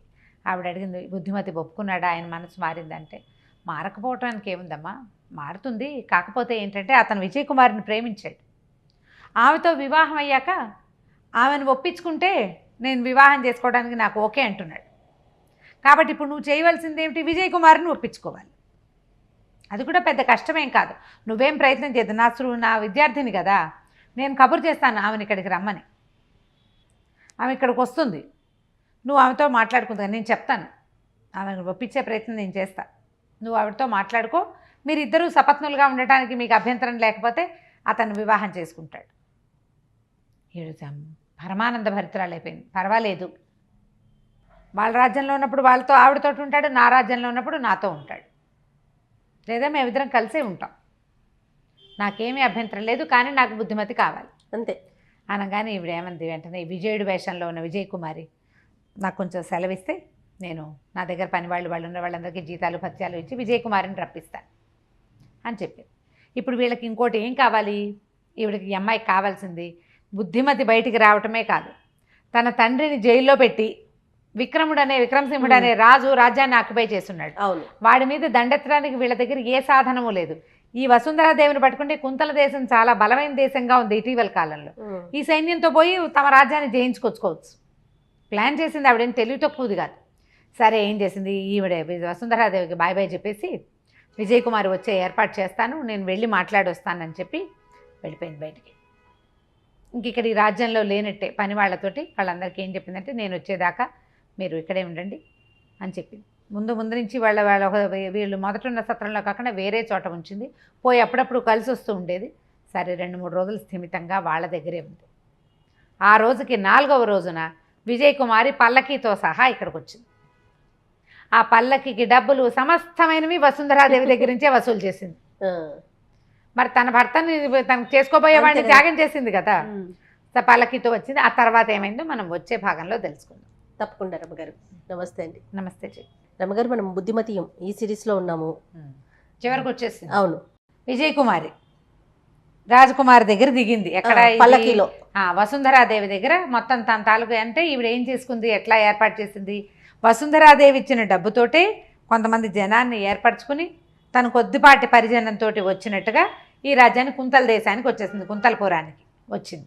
వచ్చేసరికల్లా ఈ రాజస్థానంలో ప్రవేశించింది. ఈవిడ ఆనందంగా చేతులు పట్టుకుని ఎంతో సంతోషంగా మీకు రాజకుమార్తెకి స్వాగతం చెప్తున్నాను, నేను యువరాణి మాట్లాడుకుంటే వేరేగా ఉంటుంది కదా. అప్పుడు ఇద్దరు మాట్లాడుకున్నాక ఏం చెప్పిందంటే ఈవిడ మన గురువుగారు అయినటువంటి విజయుడు ఆయన కాశీలో ఏదో పెద్ద యజ్ఞయాగాతులు జరుగుతున్నాయట, అక్కడ ఆధ్యాత్మిక ప్రసంగాలు ఇవ్వడానికి గురువుగారు అక్కడికి వెళ్ళారు, నన్ను ఇక్కడికి వెళ్ళమన్నారు అని చెప్పి. గురువుగారు లేరు. ఈవిడేమిటి మన గురువుగారి పోలికల్లో ఉంది విజయ్ కుమారి అని ఒక రవ డౌట్ వచ్చింది. ఎందుకంటే ఆవిడ స్ఫురద్రూపము, పొడుగు, విశాలమైన నేత్రాలు, ముక్కు, మూతి అవన్నీ ఉంటాయి కదా, కొంచెం పోలికగా ఉంది. కానీ గట్టిగా చేయలేకపోయింది. ఎందుకంటే ఆయన మంచి పురుష వేషంలో కనపడింది. ఈవిడ మరీ నాజుగ్గా బట్టలు గిట్లు చక్కగా రాజకుమార్తె పల్లకీల నుంచి దిగింది, సర్దుకుని సరే ఇద్దరు మాట్లాడుకున్నాక ఒకళ్ళనొకళ్ళు సంభావించుకున్నారనమాట. సంభావించుకున్నాక అప్పుడు బుద్ధిమతిని కలుసుకుందాం మనం అని చెప్పేసి ఈవిడిని అక్కడికి తీసుకెళ్ళేసరికి ఆయన ఇప్పుడే చూసినట్టుగా సినిమా ఇచ్చాడు బుద్ధిమతి. చాలా చక్కగా మాట్లాడుకుంటే అమ్మాయి ఈవిడ ఏం చెప్పిందంటే విజయ్ కుమారి, ప్రభు అంటుంది, బుద్ధిమతి నువ్వు నేను బుద్ధి అంటలేదు, ఫ్రెండ్లీగా మాట్లాడటలేదు. జీవితంలో నాకు అభ్యంతరం లేనప్పుడు మీరెందుకు అభ్యంతర పెడతారు? మన వివాహం అయ్యాకే సోదరి మన జీవితంలో ప్రవేశిస్తానంటోంది. ఆమె ఒంటరిది, తండ్రి లేడు, అన్నదమ్ముళ్ళు ఎవరు లేరు. మరి లేనప్పుడు ఆమెకి తోడుగా నిలవటం మన బాధ్యత కదా. ఆమె ఆ రోజున కనుక విచక్షణగా ప్రవర్తించి ఉండకపోతే మీకు శిక్షే పడేది ఈ పాటికి. వాళ్ళ విచక్షణగా ప్రవర్తించి ఏం చేసింది, ఇతను దొంగ కాదు అని నిర్ధారించకపోతే దొంగ పేరుతోటి అరెస్ట్ చేసి అది ఇంకో శిక్ష, ఈ పాటికి కాలు చేయి తెగ్గొట్టేయటమో ఏదో ఒకటి చేసేవాడు అని ఒప్పించింది.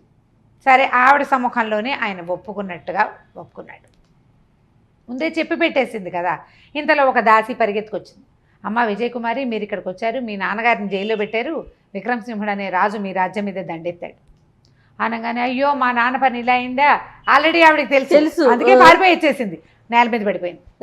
బుద్ధిమతి ఏడవటం మొదలుపెట్టాడు. ఆయనకు అప్పుడే తెలిసింది. బుద్ధిమతి రియల్గా ఏడుస్తున్నాడు. అయ్యో ఇప్పుడు రాజదంపతులు నన్ను ఎంతో ఆదరించారు, వాళ్ళ దయ వల్లే నేను జన్మించాను, రాజుగారు అరెస్ట్ అయ్యాడంటే మా నాన్నని ఎందుకు వదిలిపెడతారు? మా నాన్న సత్యకీర్తి, ఆయనకి కరుణాకరుడికి జిగిరి దోస్తు, వాళ్ళిద్దరు బాగా స్నేహితులు. మంత్రిని వదిలిపెట్టాడు. మంత్రి పూర్తిగా రాజుతోటి కలిసి ఉండే మంత్రి. మా తల్లిదండ్రులు ఏమయ్యారో అని ఆయన కళ్ళ నీళ్ళు పెట్టేసుకుంటాడు. ఆయనకు అసలు తెలియదు, ఇప్పుడే తెలుసుకున్నాడు. ఈవిడేమో తెలుసు, ఈవిడ నటించింది. పడిపోయేసరికల్లా ఈవిడ బెంగ పెట్టేసుకుంది. అయ్యో ఇదేమిటి వీళ్ళిద్దరూ ఒప్పుకున్నారు, పెళ్లికి ఒప్పుకుని అన్నీ ఓకే అయిన తర్వాత ఇలా కొత్తగా వచ్చింది. అక్కడి నుంచి ఆవిడకి శీతలోపచారాలు చేయించింది, ఆయన్ని ఓదార్చింది, ఈ జైల్లో నుంచి తీసుకుపోయింది అంతఃపురంలోకి. ఆవిడని ఓదార్చి, సోదరి మీరు ఏదంటే అదే చేస్తా, మీకు నా సైన్యాన్ని ఇస్తాను, మీరు వెళ్ళి ఇప్పటికిప్పుడు మీ తండ్రి గారిని రక్షించుకోండి, మీ తండ్రుల్ని రక్షించుకోండి, వాడెవడో వాడిని తోలేయండి, మన వివాహాల సంగతి తర్వాత అని చెప్పి తను రాలా. ఆవిడ వచ్చేస్తే కథ ఇంకో రకంగా ఉండేది, తెలిసిపోయేది. వీళ్ళిద్దరూ యుద్ధవీరులే. వీళ్ళకి మొత్తం సైన్యాన్ని, కుంతలపురం తాలూకు సైన్యాన్ని మొత్తాన్ని ఈ బుద్ధిమతి విజయ్ కుమారులకు అప్పచెప్పేసింది ఆవిడ వసుంధర. అబ్బా. ఆ. అప్పచెప్పేస్తారు కదా. మరి భర్త కాబోయే భర్త మరి ఇంకా కాదని ఎందుకంటే ఆయనే కదా తన రాజ్యానికి కాబోయే రాజు. దాంతో ఈ సైన్యాన్ని పుచ్చుకొని వీళ్ళు అక్కడికి వెళ్ళారు. అక్కడికి వెళ్ళి విక్రమసింహుడి మీద వాళ్ళు దండెత్తేశారన్నమాట. కుంతలపురం ఎందుకు దండెత్తి వస్తుందో అసలు అతనికి అర్థం కాల. ఆ. తన మీదకి ఎవరు రావాలి, రాజుగారి కూతురు పారిపోయింది, ఆ పిల్ల కోసం వెతుకుతున్నాడు ఆయన. వెతికి పెళ్లి చేసుకుంటానని ప్రయత్నం చేస్తున్నారు అన్ని పక్కల. ఇప్పుడు ఇప్పటిదాకా మగ వేషంలో ఉంది, ఈ రోజే కదా ఆడవేషంలో వచ్చింది, సైన్యంతో వచ్చేసింది. సైన్యంతో వచ్చేసింది. ఈ రావటం రాజ్యం మీద విరుచుకుపడ్డారు. పడి నువ్వు రాజును వదిలిపెట్టకపోతే నేను నీ సంగతి చూస్తామన్నారు. వాళ్ళు యుద్ధం చేసుకున్నారు. తరిమి కొట్టేశారు వాళ్ళ సేనల్ని. తరిమి కొట్టి లోపలికి ప్రవేశించారు. తండ్రుల్ని రక్షించుకున్నారు. జైల్లోంచి తీసుకొచ్చి అప్పుడు తండ్రికి వివరంగా తను చేసిన పనిని చెప్పింది ఆవిడ. దాచిపెట్టల, తండ్రి దగ్గర దాచల. తండ్రి దగ్గర మంత్రి గారి దగ్గర ఇద్దరు శమరసింహుడి పేరుతోటి ఫోటో క్రియేట్ చేశాను, ఇట్లా ప్రయత్నం చేశాం. అక్కడికి వెళ్ళేసరికల్లా బుద్ధిమతి ఈ పరిస్థితిలో పడ్డాడు. నేనేమో ఈ విక్రమసింహుడు వస్తాడని పారిపోయాను. అక్కడికి వెళ్ళి వసుంధరాదేవిని లైన్లో పెట్టుకుని ఇలా ప్లాన్ చేశాం అని చెప్పి తండ్రిని అడిగింది, నన్ను క్షమించు, నేను ఈ పని కనుక చేయకపోయింటే ఇంకో రకంగా ఉండేది, నా వివాహం విషయంలో నేను స్వతంత్రించాను అని ఇక తండ్రిని ప్రార్థించింది. ఆయన ఏమనుకున్నాడంటే ఒకవేళ ఈ అమ్మాయి కనుక నేను బుద్ధిమతినే పెళ్లి చేసుకుంటాను అంటే కాస్త కినిసినా ఒప్పుకునేవాడు. వాళ్ళకి బుద్ధిమతి అంటే చాలా ప్రీతి. కాకపోతే ఒక రాచకన్యని ఇంకో రాజుగారి అబ్బాయికి ఇవ్వాలని సాధారణమైన ఆలోచనతో చేశారు వాళ్ళు. దాంతో వాళ్ళు తండ్రులు కూడా క్షమించేశారు. పైగా ఈ బుద్ధిమతి ఇక్కడి నుంచి అక్కడికి వెళ్ళటం వల్ల ఏమైంది, ఏనాడో కుంతలపురంకి వీళ్ళకి చిన్న వైరం ఉంది తొలి కాలంలో, అది కాస్త తొలగిపోయింది. అందుకే కదా రాజముద్రిక ఉన్నది వీళ్ళ దగ్గర. అవునవును అవును. ఆ విషయం బుద్ధిమతి వివరంగా చెప్పాడు ఆవిడకి, వసుంధరాదేవికి. మీ రాజముద్రిక ఉంది, ఆ ముద్రికనే తీసుకుని వచ్చాను నేను ఇక్కడికని. దాంతో వీళ్ళు ఏం చేశారంటే ఒప్పుకొని ముందు విజయకుమారికి బుద్ధిమతికి వివాహం చేశారు వీళ్ళ ఊళ్ళో.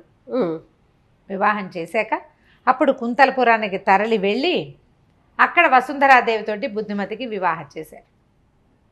2 రాజ్యాల్లోనూ పట్టాభిషేకం చేయించుకున్నాడు బుద్ధిమతి. ఇక్కడ రాజకుమార్తెని పెళ్లి చేసుకున్నాడు, అక్కడ రాజకుమార్తెని పెళ్లి చేసుకోవడంతో ఈ 2 రాజ్యాలని కలిపేసుకున్నారు. ఈ 2 రాజ్యాలకి ఒకడే రాజు. బలమైన రాజ్యం, బలమైన రాజ్యం అవుతుంది కదా. ఇంకా ఎవరు వీళ్ళ వైపు తలకాయ కూడా తిప్పి చూడరు. ఇద్దరికి చక్కగా వాళ్ళ ఇంట్లోనూ సంతానం లేదు, ఆవిడ ఒక్కతే, ఇక్కడ ఈవిడొక్కతే కదా. ఇతోధికంగా సంతానానికి అన్నారు. ఎక్కువ మంది పిల్లల్ని కనాలని కోరిక అన్నమాట. వాళ్ళు ఒంటరిగా పెరగటం వల్ల చాలామంది సంతానంతోటి ఎంతో కాలం ఈ 2 రాణులతోటి బుద్ధిమతి రాజ్యం చేశాడు. కథ పేరే బుద్ధిమతీయము. ఈ అమ్మాయిని ప్రేమించి ఆమె చెప్పిన ఐడియా ప్రకారం పనిచేసినందుకు ఎన్ని కష్టాలు పడ్డా చివరికి మళ్ళీ కథ సుఖాంతమే అయ్యిందనమాట. విజయం సాధించాడు. అతను ఏం చేశాడు, మొదటే కనుక వసుంధరాదేవిని పెళ్లి చేసుకోవడానికి ఒప్పుకుని ఉంటే శాశ్వతంగా విజయకుమారి వాళ్ళతోటి వైరం ఉండేది అతనికి. అంతేగా, ఆ ఒప్పుకున్నాకే ఈమెను పెళ్లి చేసుకున్నాడు. ఇప్పుడు యువరాణికైనా ఆవిడెవరినో ప్రేమించి వదిలేసి నన్ను చేసుకున్నాడు అనే విషయం తోలుస్తూనే ఉంటుంది. వీడు నన్ను మోసం చేస్తాడు అనిపిస్తుంది. వాళ్ళిద్దరినీ ఆడవాళ్ళిద్దరినీ చక్కగా సాటిస్ఫై చేశాడనమాట అతను. తెలివిగా అంటే అతని పద్ధతి అది. ఇందులో అతను తెలివితేటలు ప్రదర్శించడం కంటే కూడా అతను చక్కటి పద్ధతితోటి చేయటం వల్ల, లేకపోతే మొదటి రోజు ఆవిడ అడగగానే ఆవిడ మహాసౌందర్యవతి, ఒక రాజ్యానికి యువరాణి, ఆ యువరాణి పోతే పోయింది, దీన్ని చేసుకుంటే పోతుంది, అలా ఆలోచించారా? ఇప్పుడు ఆ బుద్ధి లేదు. అలా ఆలోచించే వాళ్ళు ఎప్పుడూ ఉన్నారు, కానీ అతను అట్లా చేయలేదు. చేయకుండా తనని నమ్మి పంపించినటువంటి విజయకుమారి మాట నిలబెట్టాడు. తనని ప్రేమించిన వసుంధరాదేవి మాటను కూడా ఒప్పుకుని ఇద్దరిని పెళ్లి చేసుకుని సంతోషంగా ఉన్నాడు. కథ కంచికి మనం ఇంటికి. సూపర్, చాలా బాగుంది రమ్మ గారు. ఈ సిరీస్ కథ చక్కగా ఉంది. ఓకే రమ్మ గారు, నమస్తే అండి. నమస్తే జయ.